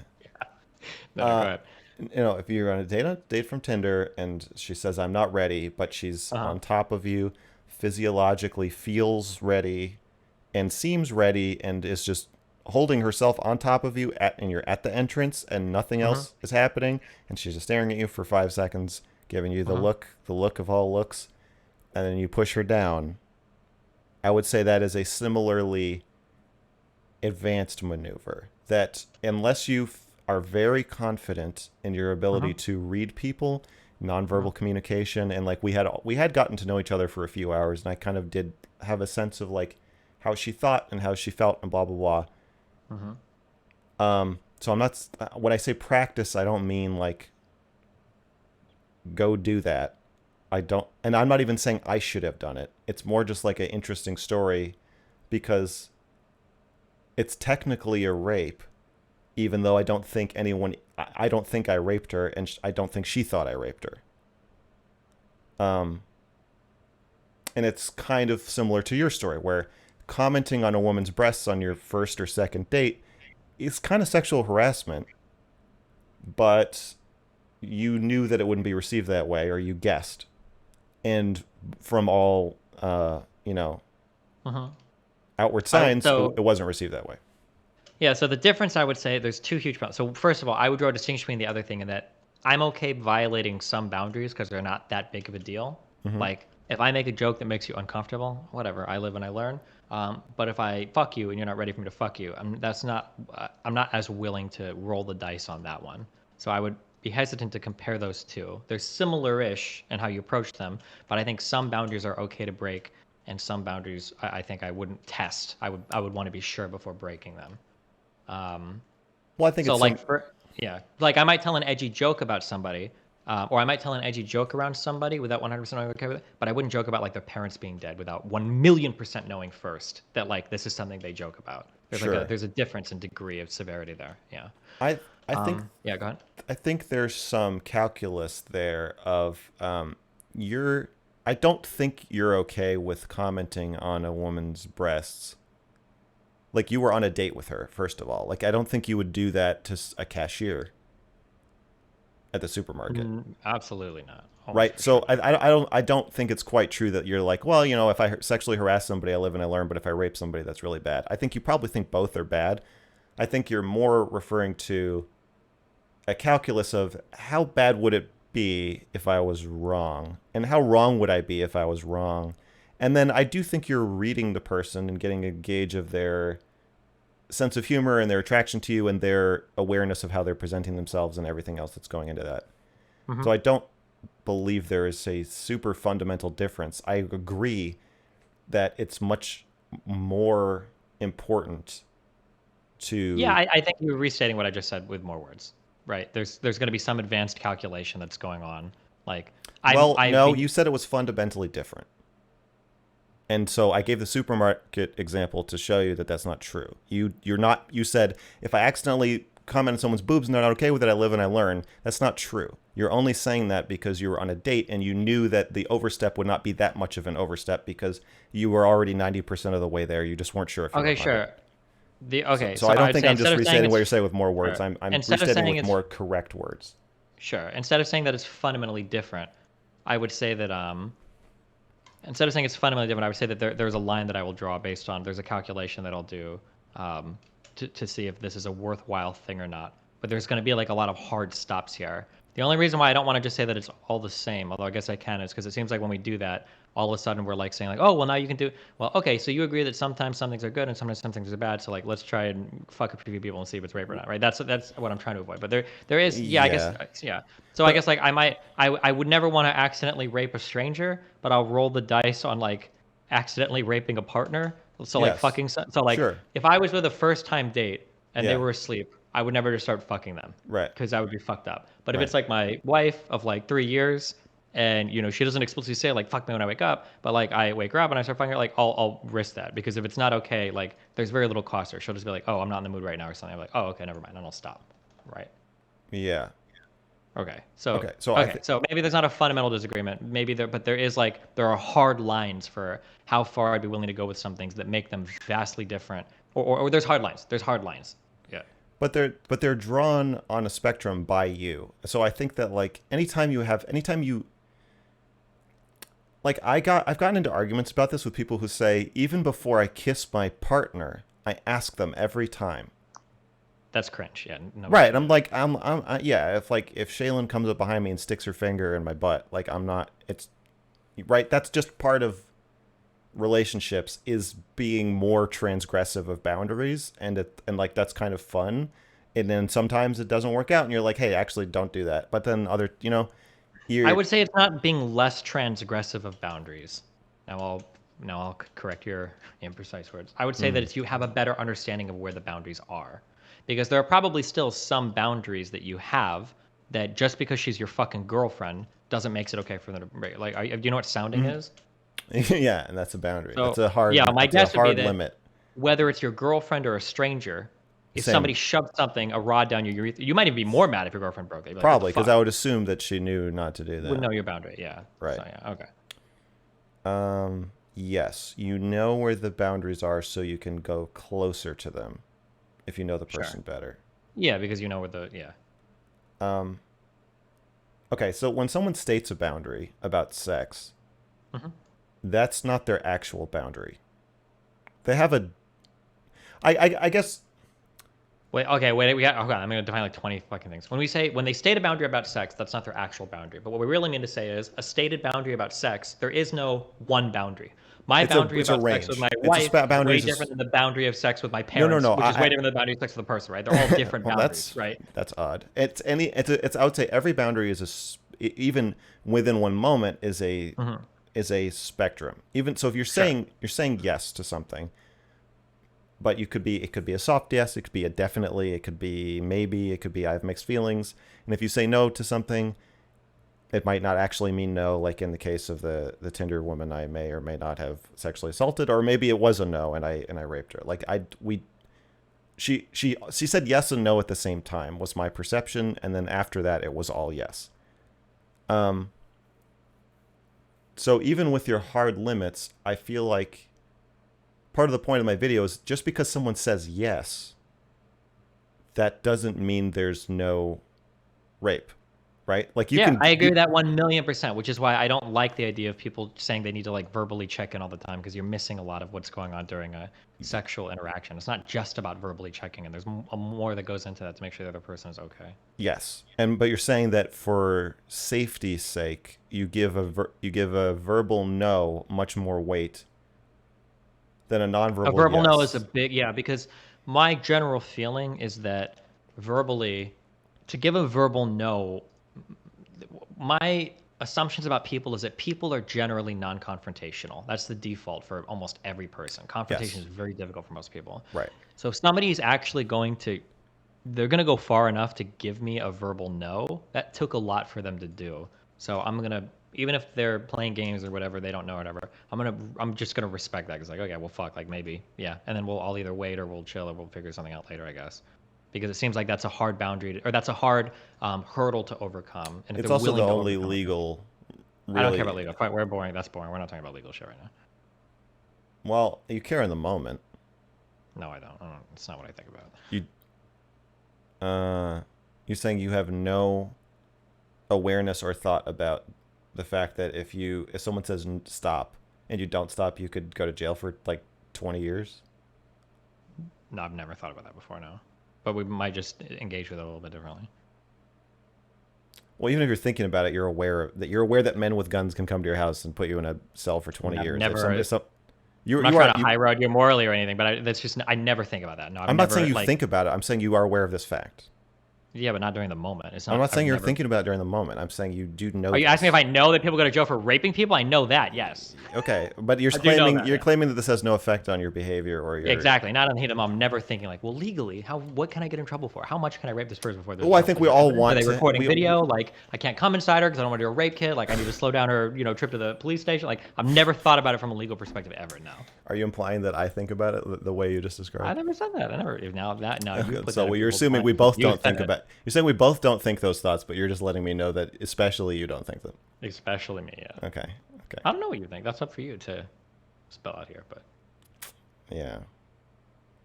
I don't know if I'm going to do that. okay, that's good. I Yeah. need to. So I guess I think every sex act is a dice roll to some degree. And that Okay. We're at some point we're gonna have to have a and that you just have to draw your own. because it feels like It's you a, do this thing where everything is all of the spectrums are everywhere, but mhm. maybe instead of just saying that, maybe we should pass all of that and let's just get to the hard lines because it feels like there's so like if I say like some things are good and some things are bad, it sounds like your answer would be like, well, actually, everything has some element of goodness in it and everything has some element of badness in it. It's all on the spectrum. And then it's like, okay, well, let's Probably. just talk about yeah. Well, then let's just talk about the lines and it Unless gets you're more talking about interesting. Right? Terminator sequels. Yeah. What do you mean? You mean Some like Terminator Terminator 2? sequels. I like Terminator 2. Okay. I like Terminator 1 more. I'm not trying to say that. But Okay. I like Terminator 2. You don't like Do you Terminator like 2? Alien 1 or Aliens more? I I think I like Aliens more, but I think Alien is a superior film. Oh, okay. If I'm being honest, at the end of the day, Alien is a better movie. Okay. But if I've I had to seen be your work, so that's exactly the type of answer I'd expect you to give. All right. Your favorite director is probably Japanese or something, right? Yeah, James okay. Cameron. Oh, okay. So Aliens, like that's what I'm saying. I don't think James Cameron's the best director, but he's my Okay. favorite. But you like Terminator 1 more than Terminator 2? He Even directed though Terminator 1 Am I and crazy? Terminator 2. He directed both. Oh. I thought Cameron just did 2. Okay. No. He did Piranha 2, Okay. but sort of, not really. Uh-huh. Well, now here's a question though, okay? Okay. Because have you heard of like 6 degrees of separation? Yeah. Do you think that because we all know people and we know somebody that knows somebody and we're all influenced by other people, do you think it's fair to say that James Cameron directed every film, but it's kind of like on a sliding scale of how much he directed it? No, I think you could say he has influenced Yeah. every film, definitely after Titanic, but I wouldn't say he's directed every film. No, I think that's a binary. I think that's You think like, so? You established the binary here? Okay. yeah. Just looking for the non-spectrums in your life. I think you Okay, knew. sorry. I think you are arguing. It's a funny joke, but I think you're actually arguing against your own self. I think that you are saying, "Oh, you always do this." I'm Uh-huh. like, well, no, I don't always do this. I do this when we're talking about complex topics, which is why Uh-huh. I'm here talking about it to you. The Okay. reason I wanted to talk about this with you is because I think it's complex. So anything that can be split into a binary, Hmm. we probably won't have much to argue about. Could you argue that it's a form of binary, that every hard stop is a form of binary? Because when we I don't create a believe hard stop, we're essentially saying there's a yes and a no. Like, can you do this thing? And with respect to this, like, spectrum. So isn't that kind of a binary? there's a binary of whether you, if it's penetrative sex, of whether you penetrated. That has a blurry edge for sure. Okay. I was already semi penetrating in the story I'm telling, but there is, it is possible to completely penetrate and completely not penetrate for sure. Okay. What if I just pull my foreskin forward and I put that in? Is that, I'd say it's not my that dick yet. that's blurry. I'm sorry. I'm fucking with you. Okay. No. But my first point was actually serious. I'm just saying that, like, let's, maybe we should talk more about the hard boundaries, because I'm guessing for every single word that comes up in this topic, you're going to say, well, that's a spectrum. That's a spectrum. That, like, rape is a spectrum. Coercion is a spectrum. Power dynamics are a spectrum. So do you I Consent is a spectrum. Yeah. okay, so here, I guess here's the problem. I'm saying that's how I see all rape and all sex. They're all on a spectrum together. Yeah. I understand. And you're saying you see it that way, or you can see it that way, but for the purpose of action, you have to make some binary choice. And for the purpose of conversation, you think it might be irresponsible to talk about it that way. Yeah. So, I just don't have, yeah. so are we in a corner where you're saying it's too irresponsible to continue this conversation? Are you're platforming a rape apologist? No, I think the conversation is interesting because I like to talk about the ideas. That Well, we'll just platforming a rape disagree on the. apologist is definitely interesting, but I'm Well, saying, I don't know if you're. do you think I it's don't know if you're a rape irresponsible? apologist, but even if you were a rape apologist, this is like one topic that I am like I feel very confident discussing with literally anybody. So it's a fun topic for me to talk about. Okay, do you think it's irresponsible to talk about it? Are I don't think me ever talking about this topic is irresponsible, because I think I talk about this topic very well. So do, no, I do don't you think it's agree that irresponsible. your ideas about this topic that you're espousing are more normative than mine? When you say more normative, you mean more in alignment with what most of society thinks, or? What most of society says, at least, yeah. What you're supposed to be saying. Um, I don't know actually. I'm not sure. Well, more than you probably, but that's not saying More than much. my position. Yours is more, right? More than you probably, yeah. But I think Okay. I fall outside of the normal societal thing, because I think the society conversations are really stupid too. So Yes, agree, sure. But so I have my lens, you have your lens. uh-huh. Yeah, I invite you to look through mine and then figure out what practical applications we might make or change based on mine, rather than keep arguing over whose we should look through. Because I feel like I know yours and I think you know yeah. mine. I would even say that you have the same one as me. Just when you talk about Which this, is use. you don't look through it because you think it might be irresponsible. But would you I think consent? I view this exactly the same as you do. Literally, the only we're having like such a meta conversation. Would you consent to looking through my lens and seeing? Sure, yeah, we Yeah. can. I like I said, I think I agree with you about all of this. I just don't like the words you use. That's literally it. That's our only Well, point can of we just disagreement. use them Um, anyway? Just sure, go for it. Let's for go. me. Yeah, that's fine. That's why I said we just talk about the hard stops. Yeah. Okay. Okay. Wait, can I use the restroom real quick? Yeah. Okay, I need it. Yeah. I'll handle things here. Okay. Hold on one second.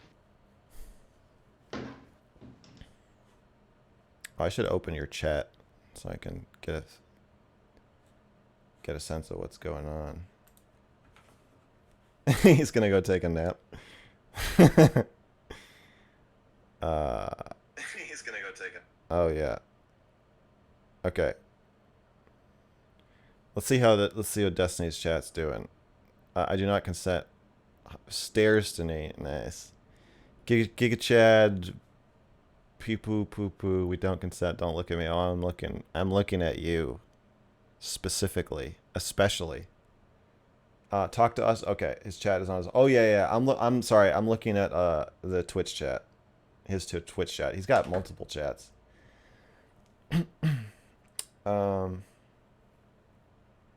Type VIP Destiny in the chat. See, oh, you're a mod. Okay, I'm trusting you. Do you think he's gonna chat with you guys while he's using the restroom? I think he's not gonna do that. I'm paying attention to my own chat. Jesus, I just wanted to see what was going on. I gotta take the temperature sometimes. I think this is my new tactic that because streamers are so often, like after this stream, you find out they were just talking to their chat the whole time and it didn't fucking matter what you said. So from now on, I don't feel this way about Destiny, but from now on, I'm gonna have their chat and my chat open. It's gonna be like fucking air traffic command. Go on Cumtown. Okay, if they invite me. I'm not going to answer personal questions about my sex life. Look at his website chat. LOL. Oh. Uh-oh. Answer personal questions about my sex life.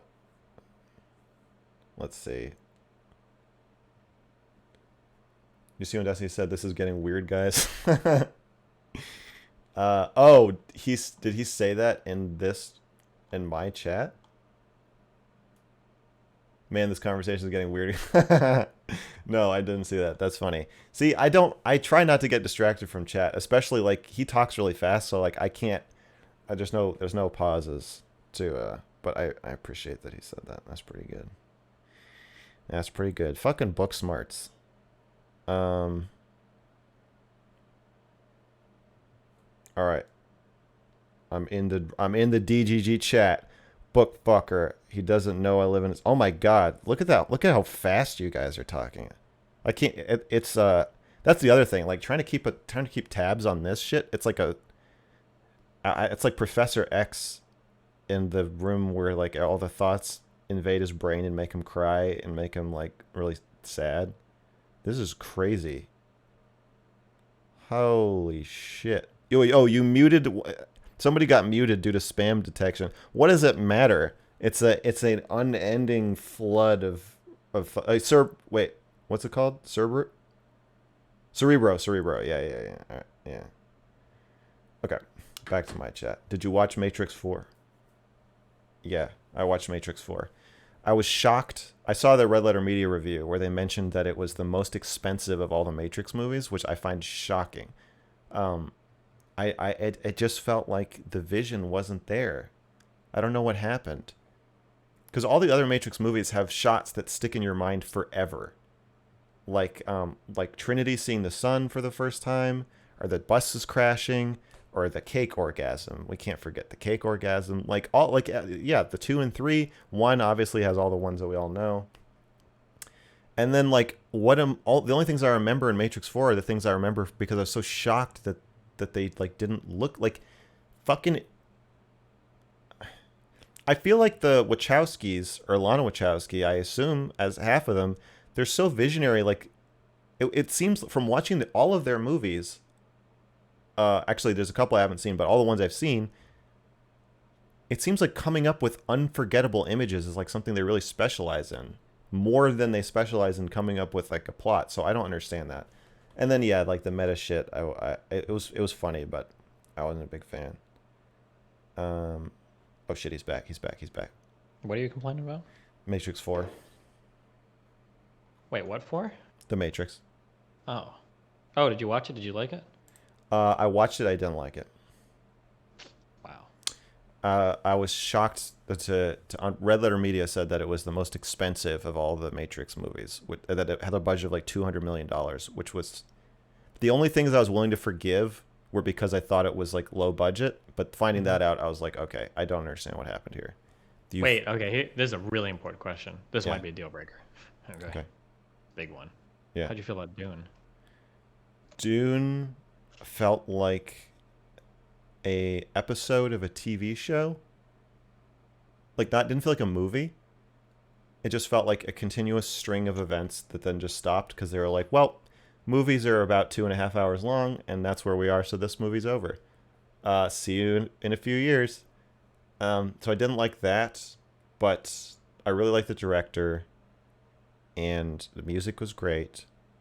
Acting was great. I liked every individual scene. It just didn't feel like I watched a movie afterward, and none of it stuck with me. So I look forward to the next one, but I didn't feel like super moved by it. And like the design, everything was really cool. Like I thought it was really well made. Okay. What about you? I think similar. I thought it was really boring. Oh, Like okay. there wasn't like a cohesive story for me to give a fuck about. Like I didn't care about the family getting blown up. I didn't like. There's just. Hmm. It felt a little bit. I was a little bit spoiled because I just come out. Have you seen Pig or The Green Knight? I've seen Pig. I haven't seen The Green Knight. I just come off watching both of those, and all Yeah. of the shots felt very purposeful in that Hmm. movie. Whereas in Dune, not to shit on people, because I know everybody's like the cinematography. It just a lot of it felt like a little bit masturbatory. Like, oh, Yeah, for look at this sure. huge desert. Like, look at this huge green experience. Like, okay, I guess. So I like didn't get as much of like all the people saying it looked really good. I mean, it didn't look bad. And then like yeah, the story was just like I super just didn't give a fuck about anything. It looked like Blade Runner. Did you see his Blade Runner? Okay, I did see Blade Runner, but Yeah. I really like Blade Runner 2048 or whatever, I right? liked it Or too, but 2049. I think that's part of why Dune didn't feel so groundbreaking. It felt like I'd already Mhm. seen a lot of the same shit he's doing in Blade Runner. Sure. And not that I don't Blade like Runner it. was so much better. I feel like there was so much more to grapple with, like Yeah, yeah, mentally in Blade Runner. Like you definitely. felt sad Yes. in Blade Runner. There's a scene where you feel sad that an android's android has gotten destroyed. Like Yes. how weird is that? That's Yeah. so there's like that's such a strange concept, right? Yeah, I don't know. I thought that was a really good movie. But um, okay, where were we? You were agreeing to go on my funhouse adventures ride. Wait, I On my didn't roller coaster. I think you did. didn't some woman just get convicted for being on some creepy dude's funhouse ride too Oh. much? I Oh. Anyway, How do we you were say talking her about first name? Ghislaine? something like that. I don't remember. The reaction to that on Twitter I find very annoying. Which reaction is that?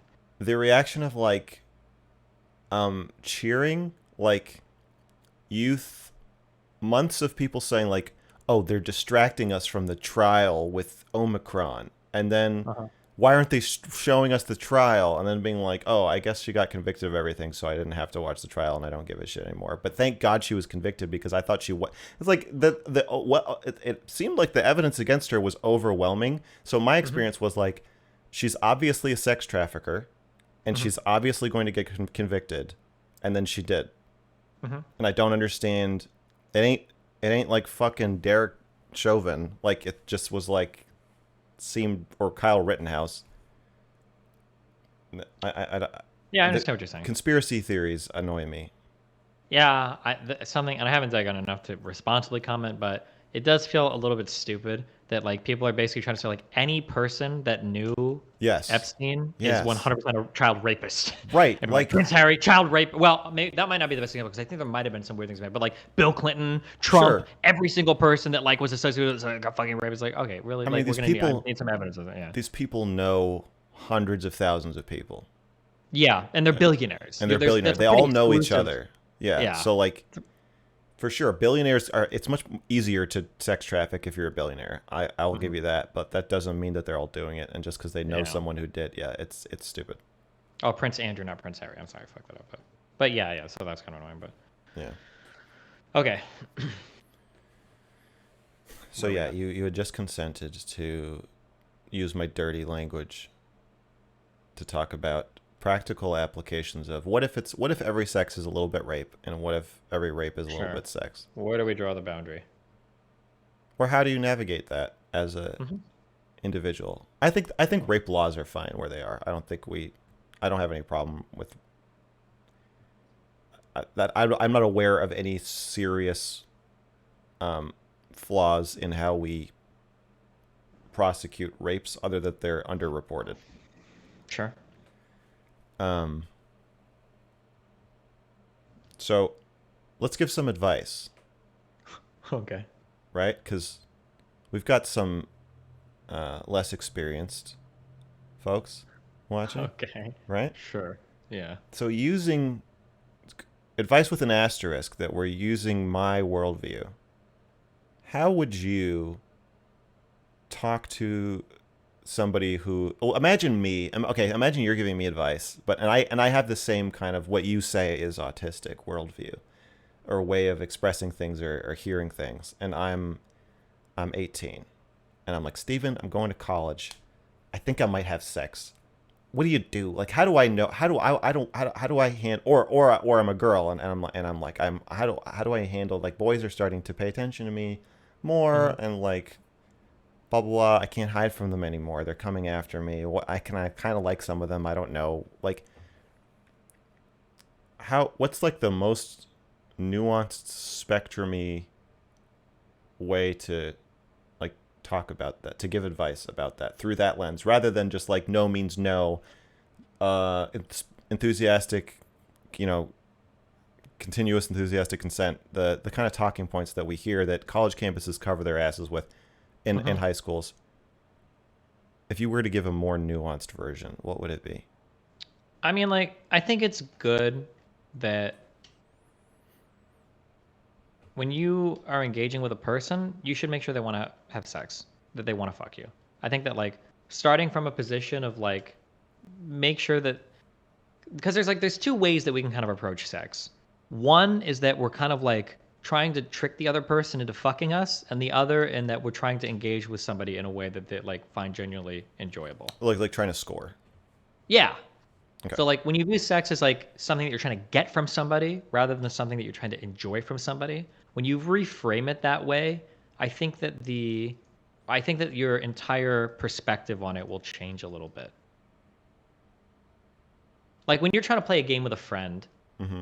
I would hope you If want they don't that want to friend to play, you want to find a game that you both enjoy playing, right? yeah, Now, there are things we could do. Like if I get you drunk enough, you'll play Mario Party with me, even though you really want to play Smash. Okay.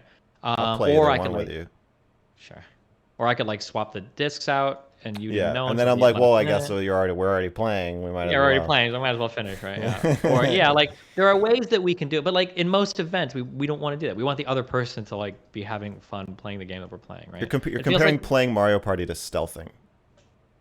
kind of, yeah. Okay. But yeah, that's I guess that's like that big perspective shift. I think kind of helps her to refocus a lot of the conversation away from, are you trying to basically mind fuck this other person into sex, or are we trying to find something that both of us are comfortable with and would enjoy doing?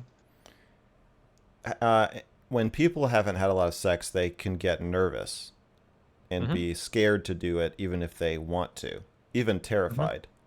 Mm-hmm. How do you? And we both agree that just because someone says yes verbally, and just because they're physiologically aroused, that doesn't necessarily mean they actually want to. So beyond verbal check-ins, what do you think is a good way, or other kind of like empathetic or attunement tools to determine that you are on the same page as somebody sexually who's new to it? I think that the most the I think that almost I think a lot of human fear comes from the unknown. So I think like the most important thing that you can do, a lot of the reasons why people, we'll say women, because it's generally on them, are worried is because you don't know like what's going to happen if something goes wrong, or what's going to happen if you don't like it, or what's going to happen if you change your mind.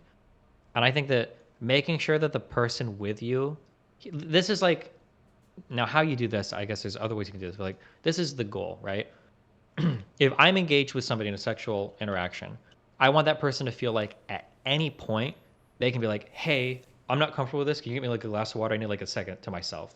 Then I'll be like, "Okay, chill," and I'll like get off and do that without. There's no fight. There's no argument. There's no Mm-hmm. struggle. There, like that's it. Like, okay, cool. Well, let's take your word and we'll do that. Mm-hmm. I think that if you can effect that in a person's mind, if you can bring that into a person's head and they genuinely feel that, I think that that's a good starting point to like engage with somebody sexually. And a lot of that like fear or worry or first time nervousness or whatever, I think surrounds or I think comes across in that topic. That like if I don't like this or if I'm not into this, like I don't know what this guy's gonna say if I change my blah, blah, blah. Like I think that's where a lot of that fear or hesitation comes from. You're almost advocating for a bit of a caretaking dynamic, at least between young men and young women, where the man is, um, both partners should be. We're talking about straight sex, obviously. For Sure, a let's say, heterosexual, yeah, cisgender, whatever, yeah.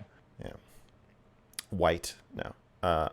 So you're saying that the that the male should take some kind of caretaking role where both he and the woman are trying to make sure she's okay. I think that there's going to be a person that, if there's some nervousness, there's going to be one person that wants it more than the other person, or Yes. is more aggressive and the other person. Now, generally, that's going to be the man pushing the woman. So I think that the person that's being a little bit more aggressive, I think the onus is on them to be a bit more courteous. So you should know if you're initiating. Basically, yeah, I think. What about alcohol? What about it? How does that factor into this? Um, I don't like to factor in drugs on a first time sexual encounter unless it's a very small amount of drugs or unless we've like explicitly talked about everything first. Is But that I almost avoidable in never. a college setting now? It could be. Man, bringing doing drugs on the first time is such a hard one. That's a I really, really hard one. I think you're setting yourself up for a lot of potential disaster there. I would assume that's the norm, but that's just, maybe that's just because I never drank, and so I It get my probably is. yeah. I I meet a lot assume of it is. girls, I don't know why, but like, we know we're fucking tonight. We have fucked in the past, but even when we get back to my house, like, oh, can I get like a thing of wine or whatever? Like, why? Okay, sure. That does seem to It's be like like a habit or a that's the thing. kind of self coercion that I'm talking about, where if you're nervous if you're too scared to do something or too uncomfortable to do something Hmm. sober, it's like you're taking that part of yourself that doesn't want to do it, and you're like, I'm gonna put you to sleep for a little bit. A And then if little you bit, just a little sleepy yeah. deepy, and when you wake up, we'll see how you feel. We'll see what you think, in the morning. And then Hmm. the more you drink, the more of yourself you put to sleep. And it seems like most people eventually can put so much of themselves to sleep that, like, only the sex crazed, ape is left, and then Hmm. it's very easy to have You sex. could do that, but I think there's two other slightly nicer ways to frame this. So the first way is that sometimes people are, like get in their heads a lot, and sometimes it's nice to loosen up a little bit with alcohol. I thought we were gonna Um, frame it the Mr. Girl way. no, well, I'm just saying that like I'm trying to. I have to give my spiel, okay? Um, Okay, I'm just saying that like I'll wait. it's nice to sure you can wait. Yeah. It's nice to like get out of your head a little bit. Now, if you want to talk about this like awakening the beast or sleeping your non-consensual right, like sometimes people can get really in their head and they know like intellectually, I know I want this thing, but like my nerves are a little bit whatever. But like if I drink a little bit, like I'm okay with this, right? Now, when I say a little bit, I'm talking about like a glass or two maybe of wine. I'm not talking about like I need to slam 5 shots so that I can like let this guy destroy ravage my fucking pussy. Okay, there's a huge difference here, right? Um, Slam that's 5 shots. yeah, that's one thing.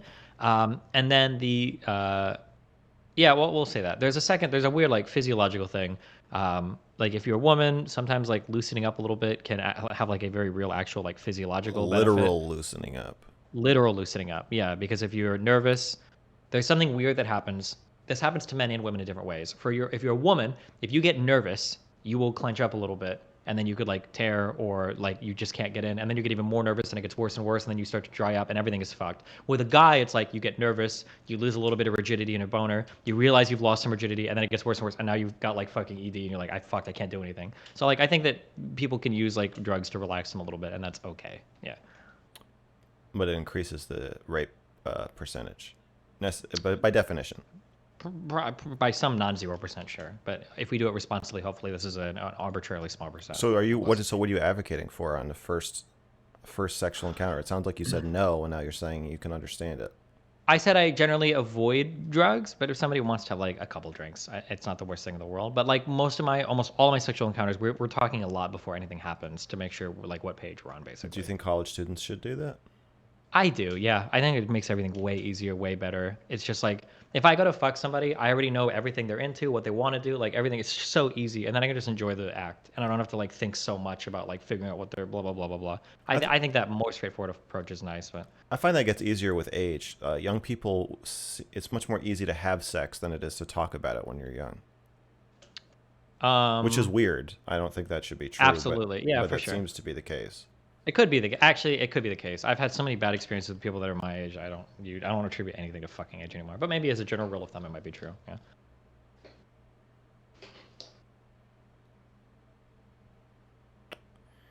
One thing I would advocate for. Okay, I hadn't had sex for a long time. Mm-hmm. Intercourse. Okay. And I started dating this girl. This was a few years ago. I was still recovering from my divorce. and I'm all better now though. Okay. And Good to we, hear. yeah, we had sex, and I think it was my first time having sex in maybe like a year or two. And then afterward, um, I told her I felt raped, and Okay. she was like, but you said you wanted to do it, Mm-hmm. and I said, I know. I'm not saying you did anything wrong. I just want to say that a part of me didn't want to, and I want to talk about it. Okay.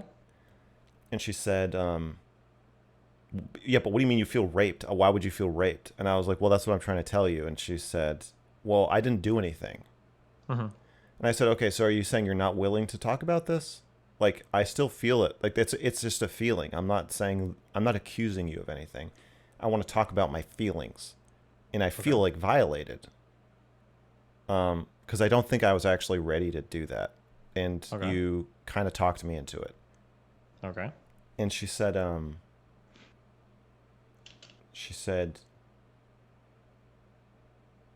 yeah, but you were about it and blah, blah, blah, blah. And I said, you're not listening to me. And I'm getting angry at you. Okay. Okay. And um, I've had a lot of relationships die after maybe 2 or 3 weeks. When the first time I get angry at the person and I just say, I'm angry at you, a lot of people will flee. Okay. So I said, like, I'm angry at you. You're not listening to me. I need you to, I want you to empathize with me. You don't have to agree with me. I know you don't think you raped me. Mm-hmm. And I don't even think you raped me. But I need you to empathize with me. And she was like, well, I can't empathize with you if I don't think I raped you because you're saying you feel raped and that didn't happen. And I was like, you're not fucking listening to me. Okay. If, like, I need you to listen and stop talking about what you think. And I need you to listen to what I think. And eventually she was like, I think I should go. I was like, okay, fine. And like looking at me like, I'm okay, I'm going to go. And I'm like, fine, then fucking go. Like, if you can't handle this conversation, like, this is not fucking going anywhere anyway. So then fine. So she left. And then a couple weeks later, she started texting me again, Okay. as they do. And I don't mean women, I mean people. Users, cowards. And Okay. she said, um, I intensely regret leaving. And I really regret not dating you anymore. And Okay. I really don't think, if you can't handle me getting mad at you and talking about my feelings, and if you can't handle me asking you to empathize, and by empathize, I mean understand my experience, which is different from yours. So your Mhm. response being, well, that wasn't my experience. Yeah, I fucking know. That's what empathy is when I had a different experience from yours, I need you to understand it. And she Mhm. said, she just started arguing with me again, and it just went down the same road and same loop, crashed again. And then she just stopped talking to me. Okay. And that was a time where I felt like a more spectrumy understanding of sex and how people actually experience sex. Like you're making allusions to sex where people want to do it, they're into it, they get Mhm. off, it's pleasurable, they come, and then they're relaxed and they're smoking a cigarette and then they're having chicken nuggets and it was great. And I've never had sex like that. I think sex is always a bit horrific to some Okay. degree, sometimes to a small degree, but usually somebody looks upset or feels upset or is confused or scared or sad. And that, to me, that's been my experience of, I think, all sex I've ever had. Jesus. Okay. And, maybe I'm just more tuned into that kind of thing, or maybe there's more horror when I get naked. I don't know. I don't know what it is, but that's so like when I see sex in movies, I Mhm. mean, some movies capture it. But when I see like nice sex in movies, I'm like, that's not what sex is like. I mean, they say porn isn't like real sex either, but movie sex is. It's all so idealized. I guess I just feel like the rapiest rape and the most consensual sex, we talk about them like they're like here and here, but I feel like they're a lot more similar to each other than we want to admit. Not. I mean, they're obviously different, but I guess I would say the length of the spectrum is much shorter. And so my advice would be that if you feel like bad feelings or freaked out during sex, and my tendency used to be to just push that down and like just try to be okay because I couldn't point to anything particularly bad that happened. Mm-hmm. And I feel like making room for that, or like I've had sex with women and had them just like burst into tears afterward or during, Okay. and like not I feel like not going into it expecting that to not happen can make you kind of an insensitive person. And yeah, with that girl I was talking about, clearly her experience is that like the only reason a man would feel raped is if another man raped him. Okay. Certainly not a woman just being vaguely pushy could make a man feel like he felt violated and would need to talk about it. That this is absurd. Like, why should I have to put up with this? Mm-hmm. Do you think that that's do you think that your experience with sex is more the norm, or do you think it's a little bit off the norm? It's a book smarts question. Okay. I'm saying I think it's the norm. You know what? I just said that. You're saying you think it's not the norm. Well, yeah. Well, no. So, yeah. Let me be clear, just a minute, because maybe you answered it how you intended to. But I'm asking your experience with sex. That all of it is like pretty horrific. Do you think that engagement is like more the norm, or Yeah. a little bit off the I norm? think it's Do you think all. that? I think it's all. There's some degree. Nope. Hold on. We're not doing those answers right now. Oh yeah. Not some degree. I'm saying that the A degree of significant trauma degree. that you experience, do you think that that is more the norm or not the norm? Like, what is that your perception for the majority of people that have sex? Right. So I'm saying either there's more horror or I'm more attuned to it. My guess is that I'm more attuned to it and that it is the norm. That is what I think. Hmm. The same thing with pedophilia with book smarts. My same answer. I'm saying I am more in touch with some fucked up shit that somebody actually messaged me on When Twitter. you, or go ahead. Somebody messaged me on Twitter and said you're missing something in the way you talk about. I'm going to paraphrase, but they Uh-huh. said you're missing something in the way you talk about this. Where you have this smug superior attitude where you're like, if you knew yourself, then blah blah. Where I'm saying that either you're lying to yourself or you're lying to me. And he said, Uh-huh. there's a third option you never present, which is that they just haven't thought about it or they just haven't looked. And maybe if Uh-huh. they looked, they would see it. And I think that's really valuable feedback for me because I'm encouraging people to look. But if I do it by saying, I know you've already looked and you just missed it because you're a liar or because you're inferior to me somehow, that's actually not encouraging people to look, and it's smug and shitty. So if you see this, I really appreciate the feedback. I told the person in the message. Sure. So um, I think maybe people just haven't looked, and I think that's kind of what I'm advocating for is to search your feelings. And So I guess because so the kind of the weird or the question that I have then, well, because so I disagree with this. Let me just clarify one thing before I get into my disagreement. So, do you think that most people there is some underlying horror there that most people aren't confronting when you say you're in tune with it, or do you think that you have some extra special horror that other people, even if they looked, wouldn't find? Which one of these are we talking about? number one, Okay, so I think I I'm pretty disagree with that. normal. Okay, I disagree with that. Where do we go from there though? Since this is based off of like Do your you personal know? experience. Do you know that I think that you have a lot of bad feelings that you compartmentalize and Hmm. almost intentionally do not address? Yeah. So how do we do that? But like How do we? you're aware that I have this perception of you and that I That seems to be the case. So you think that there is an underlying horror. Yeah, we can make it about me or about everybody. About me that well about the is difference related to between us. sex. You think I am more fucked up and upset, and I think you're more repressed and Yeah, compartmentalized. exactly. Yeah. How do we? Is there any way to get to the truth of the matter when both of this is coming from our kind of the internal content of our minds? How do we resolve that, or is it resolvable?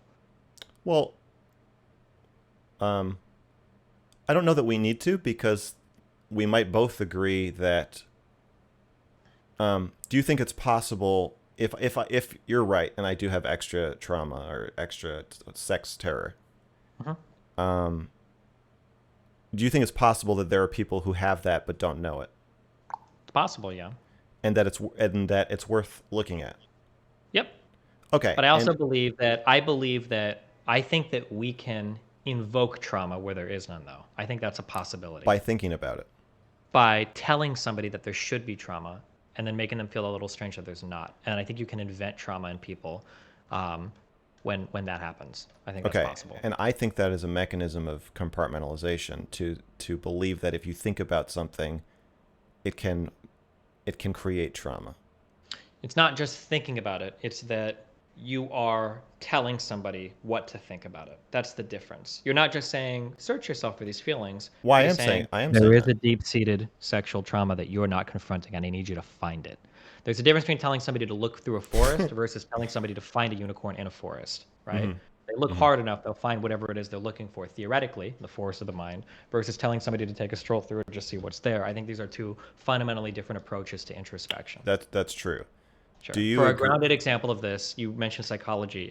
Are you familiar with like the satanic sex cult, like mind poisoning that a lot of early psychologists Yes. implemented in children? Yeah. Okay. So that would be like a real life hook into that. But yeah. Yes. I agree. Mhm. I agree with that. That is a uh, issue. So, but do you also agree that the bad feelings are the ones we are more likely to miss on a cursory sweep of how we're feeling? We're more likely to be aware if we're having fun than if, like, it's harder to Mm, know when you're upset, I think. I generally don't agree with that. Okay. But I miss a lot of people on that one. I don't believe like in repression at all, actually, as a concept. Except for in the case of physical injury Hmm. or substance. I don't think we repress things.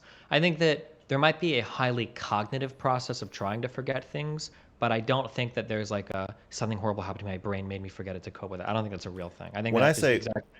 when I'm talking about a repressed emotion, I Mhm. mean in inability to access or failure to access the physical sensation of the emotion. Yeah, I don't know if I generally believe in that, but maybe we should leave that alone because that's a kind of a different thing. There are Do probably some people that feel bad about sex that aren't confronting those feelings. That's possible. I can like say that. okay. And so then the trade-off is I'm saying look in the forest and not to find your inevitable Mr. Girl horror, but to find your ambivalence, Sure. which I do think everybody has, and just Yeah. and check in with yourself physically, like how you're feeling. Do we? So I think you're repressed, and you think that I am more traumatized and projecting. But could we Yeah. both agree that that would be good advice either way? Probably, yeah. Well, yeah. But the way that you phrase it that, well, every sexual experience is somewhat Hmm. horrific. Hmm. I would reject that message. But I mean everybody could do with more introspection. Yeah, you don't like this. Yeah, I guess what I would say is that there is always a unicorn. Just sometimes it's a small unicorn, and Hmm. sometimes it's the whole God damn it. forest. Sure.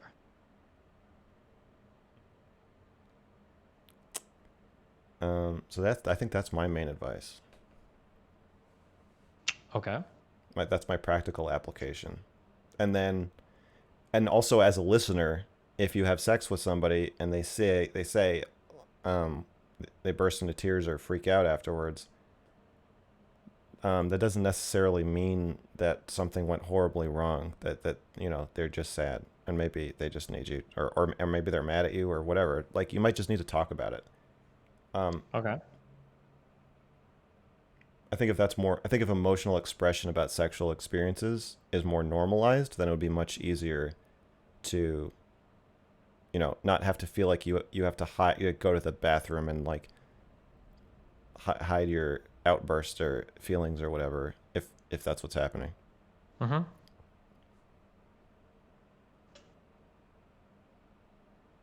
Okay. What? Another thing, I think that I don't know. Okay. I mean, I don't necessarily disagree with that. But our main point of contention originally had to do with if somebody says no, does no mean no? So I think we're pretty far off of that path. But No means that is what they are consciously intending to communicate to you, and hmm probably you should listen. Yeah, I agree with that. Uh, uh-huh. I think that the murkiness comes when somebody says yes, and you should check to make sure it's a real yes, like you were saying. If somebody says no, um, sometimes being excessively respectful of no is boring, like in relationships, like you were describing earlier. When you have a really good foundation to have an idea of what this person wants or But you can needs, never for have a sure. perfect foundation. So I Never I felt like perfect, I but it's did. gonna I be felt like it's gonna be orders of magnitude better in a relationship than during a one night Tinder stand. yeah. I felt like I had a pretty good handle on it, Okay. and I was right. But that That could doesn't matter. Whether you're right or wrong doesn't matter, right? well, I think it would matter if you said okay. So then what happened afterward? And I said she ran out of my apartment screaming and called the police. I think you would say that that matters. You wouldn't be like, well, it does that. That's not relevant, Max. Nope, I All would that say that. I would say it's not relevant at all. I don't I believe I don't you. think what? I believe you. You believe, do you really? Yeah, Do you ever do poker stuff? a little bit. I don't believe in calculating whether an action was good or bad. I don't think matters. The Um, probability is what matters. yeah, the Yeah. outcome. Yeah, the probabilities don't matter. Because I could do. There's a lot of things I could do. A lot of people drive home drunk and they make it home just fine. Most people do, but that doesn't mean Um, it was a good. there is a time I was wrong. Okay. Do you wanna? Is this the last stream you're doing? No, I'm just getting started, baby. Um, I was the I was the shift supervisor. Oh boy, off to a strong start. Okay. I know. I was 19. I think she was 21 Okay. or 22, but I was her superior, Gotcha. and she was a babe. No, she was it was she was good looking in a way that like conventionally attractive. So like everybody Mhm. in the restaurant was like kind of interested in her. Okay. And one time we started hanging out, and I didn't know she was very flirty, and so I didn't understand that she was like, oh, maybe you'll be the guy. Her thing was like, oh, maybe you'll be the guy who just likes me for my personality. But I'm like, and it Okay. isn't interested in me. I'm like, I do like your personality. Like I've never been much for casual hookups. That Tinder story Oh. is one of my only like casual sex stories. Mhm. So I did like her, and I was like trying to date her. Mhm. So we're in my car, and I think we had just seen a movie or something, or I don't remember. It's Mhm. not important. And I drove her home, and she's sitting in the car, and I lean over and I kiss her on the cheek, Okay. and she kind of like smiles nervously, and uh, I would say her body language was like pretty imperceptible. Like she didn't pull away. I think she didn't move. She might have pressed back against me. It's hard to say. Okay. Um, so then she's like, "Do you want to come inside?" Okay. And I'm like, "Sure." And yes, I do. Which to me is a green light Green for light. whatever I You're want to you're good do. to Once go. we get through that Yeah. threshold, I'm going to do whatever I want. Mhm. That's not true. Well, I'm just okay. Yeah. that's a joke. But I'm it's just a saying. signal. To me Sure. that's Of a course it is. that's a strong signal. I've just Yeah. kissed you on the cheek sensually, Mhm. and then you invite me inside. So, okay. Sensual cheek kiss. Yes. Yeah. Okay. Okay. So we go inside, and then she's like, "This is my place." And I'm like, Mhm. "These are my lips." And but slowly, cuz I don't want to push her. So I lean toward her, and she kind of nervously backs up, and she's like, "Well, I'm not." She's like, "I'm not sure I if I'm ready for that, or I want to do that or something." Thank you. Like Okay. she's not saying she's not interested, but she's um sort of like playfully backing away. Mm-hmm. And I'm like, I also, I'm not often turned down by people. So I was not able to process that she wasn't interested because I just assumed that she is because Mm-hmm. I'm me. Mm-hmm. And I've learned that I've changed since then. Mm-hmm. And so I start kind of chasing her around her house, not in like a fast aggressive way, but slowly and she's giving me like excuses like, well, we're Mm-hmm. coworkers, or like, I'm not sure, like, are you sure you There's an wanted, like, internal struggle going on with her, obviously. I think so, but she's like, don't you, she's like, are you sure you want to, like, don't you want to, or, and then it's like, well, I don't want to mess up our friendship. And I'm like, well, everything you're saying is making me Mm-hmm. more excited. You're making it worse on yourself. So I I'm seeing where chase. the internal horror of the sex comes from because it sounds like a fucking horror movie. So Yeah, yeah, I'm keep like, going. well, You're yeah, chasing around. she's like, I'm horrified by this. And I'm like, of course you are. That's normal. Come here, come here. And then so I chase her around her house. And she's also comically crawling backwards, like over her couch, like it feels like a game. Yeah. And then um after probably 12 hours of wearing her down. the sun comes up. No, after uh it felt like a long time. Probably in reality it was probably like 5 minutes. Mm-hmm. But like, which is a pretty long time to chase someone in circles around their living room, Mm-hmm. looking back. Um I finally was like, wait, do you not want me to kiss you?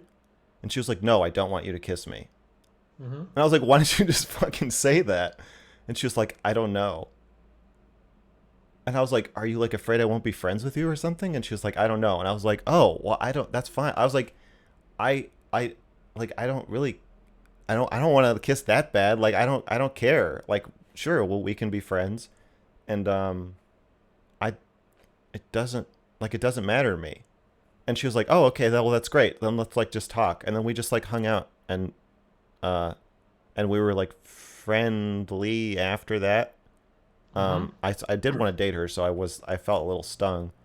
And then afterward, like I couldn't understand what happened. Like I like she rejected me, but I'd also been like semi rejected or half rejected by women who then were later like, or girls, I guess, because I was 19, who would then be like, no, actually, I do really like you. I was just saying that. So I guess I just thought like they say no at first to see if it's okay with you that they're saying no. And I would say, um, on dating sites especially, they still I still have this experience a lot. I'm not on dating sites now. Shaylin and I are monogamous, but before Boring, Shaylin, but okay. I'm just fucking with you. Go ahead. well, we could talk about monogamy. My view is that monogamy and non-monogamy are both awful, just in different ways. Okay. Because it's all on a binary. Or it's all on the spectrum, I mean. Sorry. Okay. Go ahead. Uh, no, I think that's a pretty stark binary. The reason that non-monogamy is awful is different, is not included in the reason monogamy is awful. There's just like a flip flop of like, which Mm-hmm. fucking horrible thing do you want to poison your life with? I Gotcha. and so for this relationship, we're choosing monogamy. My marriage was open though, Yeah. and so Okay. You were crawling through the playground. What happened I'm crawling next? through a playground, Mm-hmm. Oh, and and she said that yeah, you guys hung out for a while. Yeah. yeah, and so I told my coworkers the story, and they were like, "Dude, it sounds like she likes you. It sounds like she likes you, but she just wanted to make sure that you're like cool with her saying no." And I was like, I don't know. I couldn't tell what happened. And now looking back, I'm like, oh, she just like probably didn't like me, and I just chased her around her house, and she wanted to be friends, and probably thought that the only way someone would be friends with her is if she lets them think that they might have sex with her, which is a terrible way to make friends. But like she didn't want to. She didn't say she didn't want to. I didn't check in for quite a while, and then finally when I did, I was a bit horrified by what I had done. And like I'm telling the story like it's funny because it is extremely funny, but I am still horrified by it, and it's an embarrassing story. I'm not proud of that. Mm-hmm. I'm not embarrassed by the Tinder story. This one was a mistake. Sure. Um, and not a mistake not an unlucky mistake. Like it has a low probability of working to chase someone around their living room for however long while they're backing away from you, saying I'm not interested in it, or not saying that, but giving. Yeah, I it's also it really bothers me when somebody says no with a overcomable excuse. Because then Oh, I understand what you're saying, but yeah, I feel like it's because this is kind of what I said earlier. A lot of people they don't like don't conflict confrontation. avoidant. Yeah, Yeah, so it's like, oh, like we can't have sex because my parents are going to be home tomorrow morning. And it's like, what the fuck does that mean? Like, right? wow. But they're just reaching because they don't want to say no because they don't want the conflict, right? What happened They with want you that to girl is exactly what happened with Fosh. what's that? I Oh, where chased I Fox didn't chased want to say no to he just didn't you. want to say no, and I chased him around in circles until he was like, "No." And I was like, "Oh, you just really don't want to answer that question. Like, why didn't you just say you didn't want to answer it?" And he's like, "Fuck you." Hmm. I'm like, "You could have just said you didn't want to answer it. That's all you had to say." But he kept giving excuses like, "Well, I'm not going to do this because of that." And I'm like, "Well, we can overcome that." He and Vosh is like, "Well, but I have a headache." And I'm like, "Well, do you want me to get you some Tylenol?" And he's like, "Well, but I feel fat." And I'm like, but you look so pretty today." And he says, "Oh, but I'm on my period." And I'm like, "Well, I don't mind. I don't mind a little blood." And then finally, it's like, "I just don't want to fucking talk to you," and hangs up. Hmm. Yeah, Similar thing. basically, sure. Yeah. Uh. So yeah, I think that a more nuanced view of consent, because she didn't say no, but I think what Hmm. I did was pretty violating and terrible for her and for me. It wasn't. It's not a good experience for anybody when with like a unintentional boundary violation like that. I Yeah. think with some more nuanced introspection and understanding and what you're advocating of like asking earlier. I think before the first kiss, I think saying "Can I kiss you" is a little too boring. I think you should just go slow. So here's like this is the problem. Yeah, There is a paradox to giving advice on consent. because you have to And be there. well, no. Oh, The paradox is that the people that need the advice are the ones least likely to take it. yeah. Because like I'll say all of this stuff, but there are things that I feel out. Like I don't ask verbally every single time. Like there are some things that I do by feeling, but Mm-hmm. I am like very much in tune with what does this person want? What's a normal body response? What's like how do I feel like and there's a lot of like checks I've done along the way that aren't Advanced like overt. maneuvers. Yeah. Yeah. Like something I mention a lot on stream is like giving somebody an out before you get to a sexual circumstance Mm-hmm. that isn't confrontational. Yeah, you're So if saying I'm like, driving a girl home, I might say do you need instead to of get out like, tomorrow? yeah, Yeah. just yeah. Oh, I don't know if you listen to this or yeah, that's Yeah, exactly yeah, what I've yeah, said. Like, yeah, yeah. yeah, Listen. yeah. So I've engaged in this. So like I don't need to follow like the 15-step check off for whatever. Mm-hmm. But I would be uncomfortable telling somebody that because if you're the type of person that's looking for advice on checking in, then you probably can't do that. You probably actually do need to take a step back, especially because in the heat of the moment, we can get emotionally compromised, and if you don't have a lot of experience, it can be really hard to read certain signals. And there have been times in my life where I've been with a girl that is like saying yes, and I can tell like you are actually so fucking nervous. Like let's just take a step back and chill for a sec. Like I'm fine. Like I'll have to be the one that says no for that person. Like maybe we should just like take 5 minutes, and they'll be like, okay, yeah, that's actually I think that would be good, right? You like because you can tell like you're so nervous right now. It's like really obvious, but it's hard to read that. I guess if you're the type of person to go online looking for advice on how to figure out if a girl is consenting or not, you're probably not going to be looking for that shit. So you have to go with more obvious like verbal, ask and deny and everything. Yeah. I gave a girl a panic attack. This actually happened a few times. Mm-hmm. That women have panic attacks when they're interacting with me. Okay. But one time I was hooking up with this girl, um, and she was naked, Okay. and we were kind of talking, but we were kind of messing around, and all of a sudden, she is 100% drenched in sweat from head to toe, Mm-hmm. and just staring at me like a deer in headlights. and she wanted to just pretend nothing was happening, but she was Yeah. clearly having a full blown panic attack. It was I've never seen actually I've had a panic attack that was similar, but that Hmm. was the only time I've ever seen someone else like that. It was like it was crazy. Hmm. And yeah, I think that so that's a more obviously super Do you obvious think she might have case. been like sweating a lot because you guys were like running around the living room with you chasing her? Or... Well, yeah, you can definitely work up some heat doing that. Okay. No, it was seriously it was from Mm-hmm. normal to like I just got out of the shower. Mm-hmm. Um, yeah, giving it. I think the other people who need advice on consent is people the potential victims. I think we're all.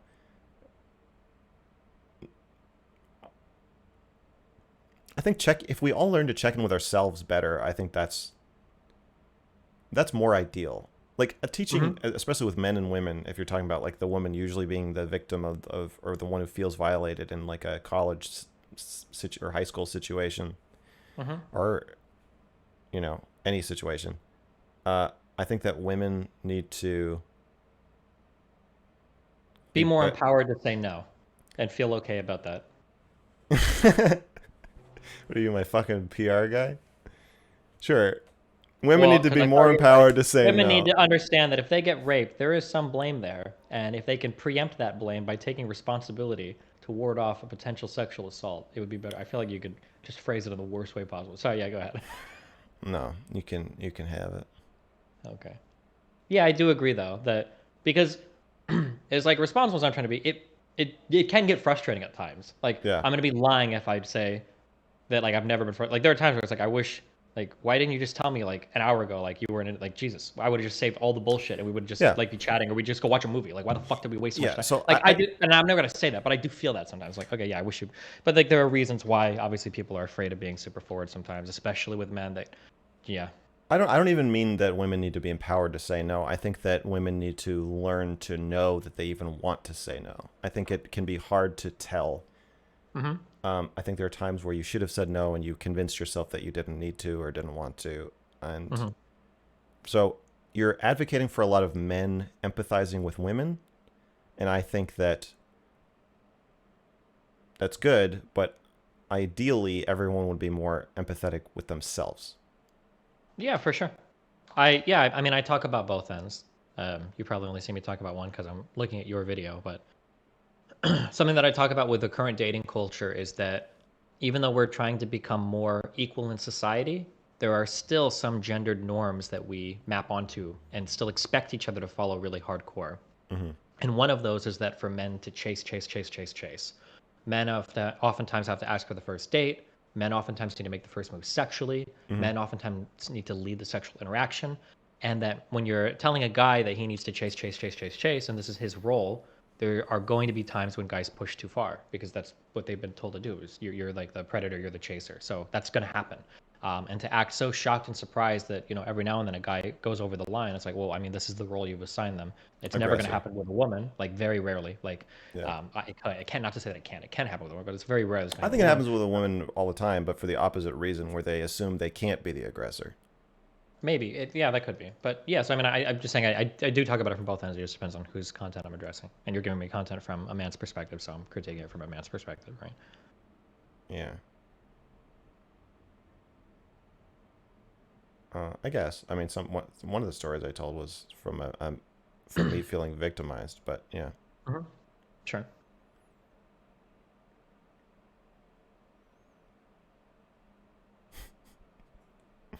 Do you have, what do you think? What do you think of this conversation? It's a great conversation.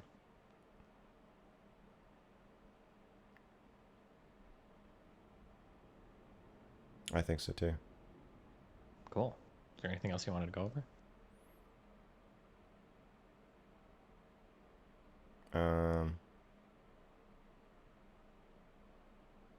Oh. Uh-oh.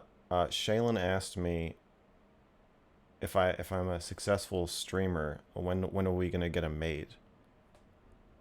And Like, I said I'll ask Steven. I was like Steven they have to have someone clean their house. I feel like no.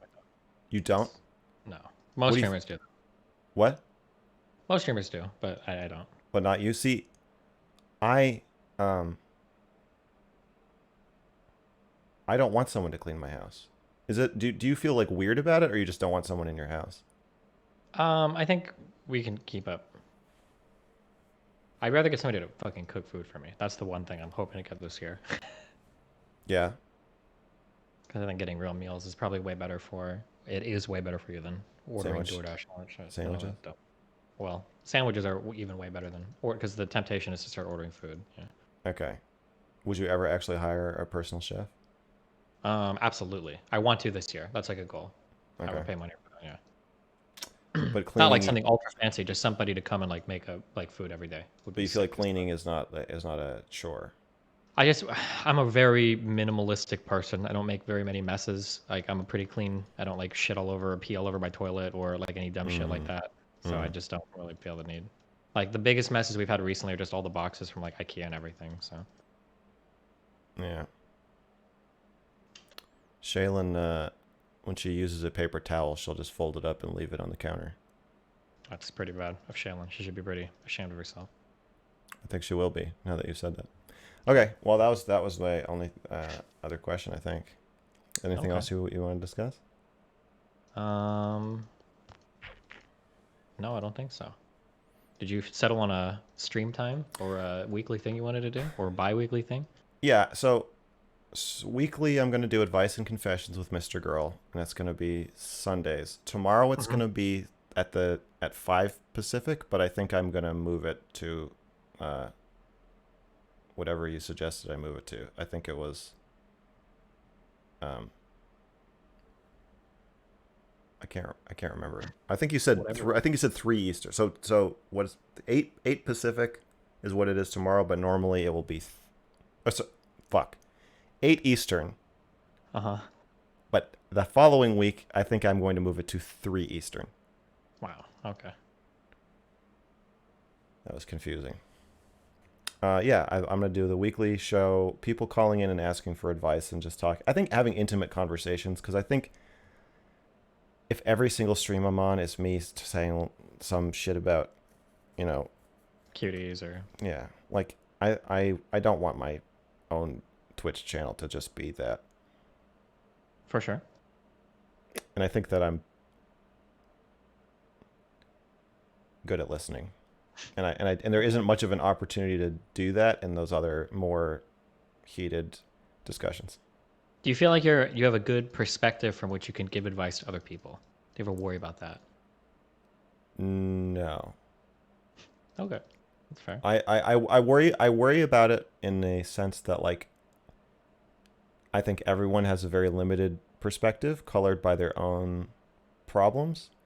And I think that being as open about why I believe what I believe Mm-hmm. and my own personal experiences and like the ways in which my mind is like shaped or twisted, I think that's the best thing you can do. Whereas like Jack Murphy, if you knew everything about his past and then read his self-help books, if that was in there or whatever he does, his program, I guess, that would all be part of the package, and you could make an informed decision of like, do I want to? And I think that's why people Listen feel to this so. guy's advice on it, right? Yeah, that's why people feel so violated by it, because it's like, well, if you told me all this shit, then you might have been successful still, but you would have a wholly different crowd following you. And so Mm-hmm. I think self-disclosure and transparency to the extent that it's possible, and like the amount of intimacy I want to have with my audience, which is pretty high, Mm-hmm. at least, on my end of what I'll disclose. I think that mitigates the problem of maybe I'm just saying this because of my weird perspective. If they know the way in which it is weird, then they can kind of, Basically, you're saying like you know what you're signing up for. yeah, exactly. Like if you want your life to end up anything like mine, then you Okay. can go ahead and do this. But I'm going to be clear with you about what that looks like. Okay. Whereas Jack Murphy was not clear about what you would be signing up for if you went along his path. Gotcha. I don't like the dunking on Jack Murphy. I'm not trying to like make fun of him or I anything, but the ask, like, what the fuck is Jack Murphy? I actually have no idea. Oh, he is this big self-help dude who Okay. just got outed as doing a bunch of like homemade porn with his Oh, wife and okay. writing like articles about how he likes his girlfriend to get cucked and or cucked by other guys and just like stuff that like super contradicts his like masculinity training. Oh, okay. Because none of that sounded that bad, but now that sounds kind of bad. Okay. Yeah. It's the Uh, Tim Pool sidekick with the big beard. Gotcha. yeah. Okay. The bad part is the contradiction. I think Yeah, that's yeah, yeah. the So not problem. the license. Yeah, I understand. Yeah. Right. So yeah. Why are you worried that I shouldn't be giving advice? No, I was just curious. Do you think I should be giving advice? Do you think people should be taking advice from me? What's your advice about taking advice from me? I don't know. I've never heard you give advice to anybody, so it's hard for me to say. Okay. Well, if you want some advice, you're welcome to call in. Gotcha. I'll think about it. Okay. Okay. All right. Well, thanks for having me. Is that anything else? No, I think that's good. Okay. Yeah. Anything Yeah. else? You okay? Yeah, I'm okay. I'm okay if you're okay. Okay. Yeah, I'm okay. All right. Well, What's your next scheduled uh like video? no, debate conversation? Oh, let me check my calendar. I'm Or playing you're Call of Duty using with Lauren Southern on Monday. nice. Did she reach out to you? Or did you reach out to her? I reached out to her. I was like, I don't know if she's gonna respond, but then she was following me on Twitter, and I was like, Uh-huh. oh, well, then she'll actually get my message. So I reached out to her. She responded. My next scheduled debate was Rem today, but I canceled. I saw that. Oh, you Yeah, got pretty ass mad about him going over I your got debate. mad about him saying he didn't want to debate and then titling the stream "Debate with Mr. Girl." And I got mad about him saying he wanted to have a ethics discussion about pedophilia, and then Mm-hmm. making it clear on his stream that actually he was going to confront me about a bunch of shit on consent. Mm-hmm. And then I'm like, that's not at all what you said you wanted to talk about. And I explicitly asked you, are you mad at me, and what do you want to talk about? And he lied about both, or did not, or that when it changed, he did not inform me. I guess is the more charitable way to say it. But yeah, I don't. I'm tired of ambushes because it makes for boring, repetitive content. Okay. Um, That's fair.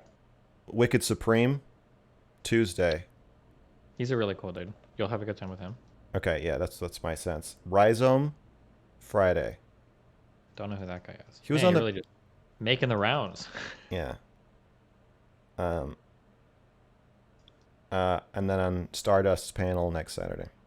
That's all Uh-huh. I've got so far. Okay. Yeah. Gotcha. Damn. Well, sounds like fun. It's pretty tiring, but yeah, I guess.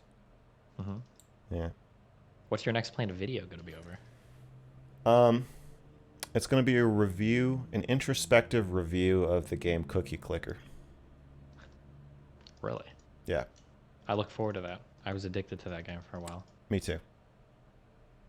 Okay. I think that this is going to speak to you. Actually, Wow. I kind of wanted to use a couple clips of you in it, if Playing you're the okay. game or No, of our discussions. oh, you're really making this one a pretty broad topic, huh? Oh no, it's very focused. It just concerns you directly. Okay, interesting. Yeah, whatever you want. Knock yourself out. I intend to. All right. Well, I'll see you soon. Yeah, have fun. Be careful, okay? All right, you too, man. Bye. Bye.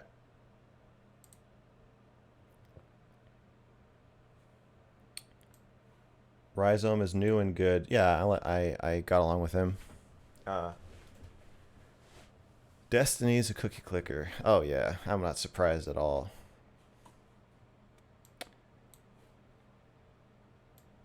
Um. Okay. Yeah. Put yourself in the. There's like a list in the Discord. Uh, if you're in, are you? I guess if you're in the Discord, you want to ask that. So I'm gonna post a link to the Discord. Oh, yeah.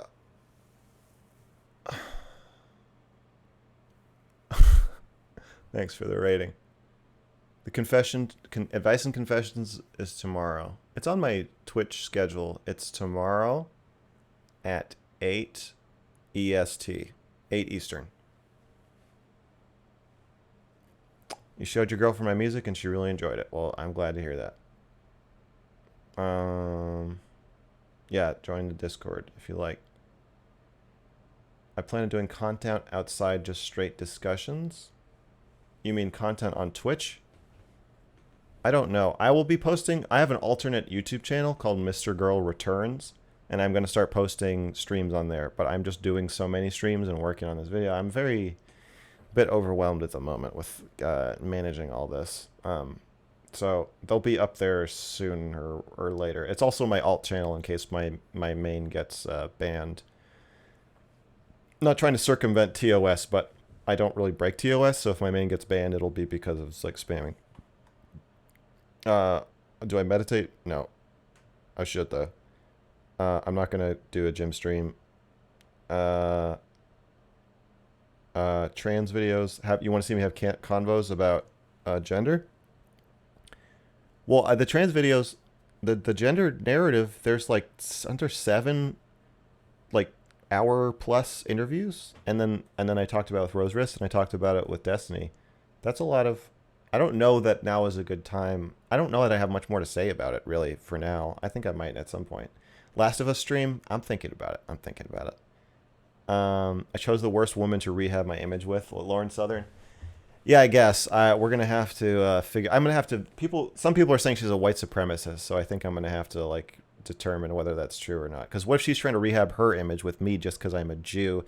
I'm sexist and I'm trying to, or misogynist, and I'm rehabbing mine with her because she's a woman. Are we just using each other?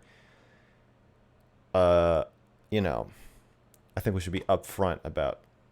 Well, if your main gets banned, they'll ban all your accounts. That has not happened to me. That's not what happened last time. When are you releasing more music? I don't know. I'm not going to give deadlines on music anymore. It just stresses me out because it's pressure, and then if it comes out bad, then I'm like frantically trying to fix it. Am I ready to give endless incel advice? I'll give advice to anybody who wants advice. She's in the process of rehabilitating her online persona. So am I. So yeah. Yeah, okay, well that's good. I'm glad you're saying she's not a white supremacist. More on Prison and Crowder. You like the Crowder vids? You want to talk with me at some point? Well, join the Discord and throw it in there. Okay. This horseshoe is these are my headphones. You know that. Okay, last question I'm going to answer. My take on the red pill community.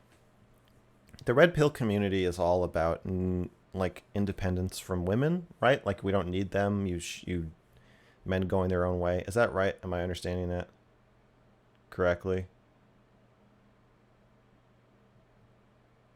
I think that's what the red pill is.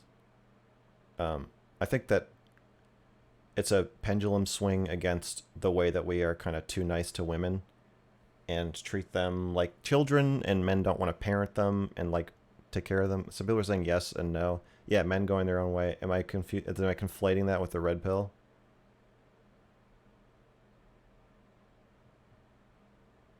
Uh.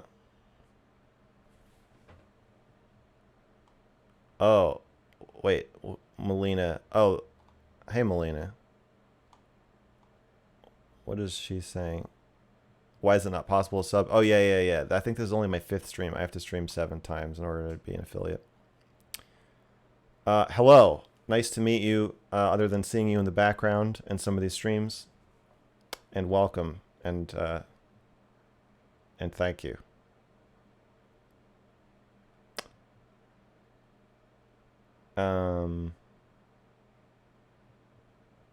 Thanks for popping in. All right. I'm going to Melina talk to mrgirl sometime. Oh yeah, sure. That would be cool. I'd be up for that. All right. I'm going to try to remember how to raid. and then send you guys somewhere.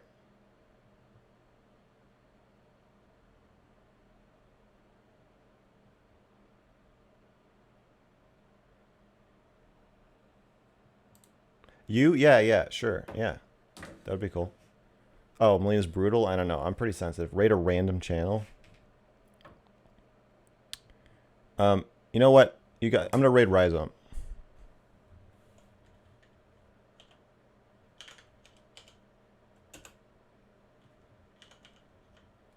Raid Stardust? Okay. Yeah, Stardust or Rhizome? Okay, sounds good. Excellent. Okay. I'll raid Rhizome next time. Maybe I'll wait till after we have our conversation.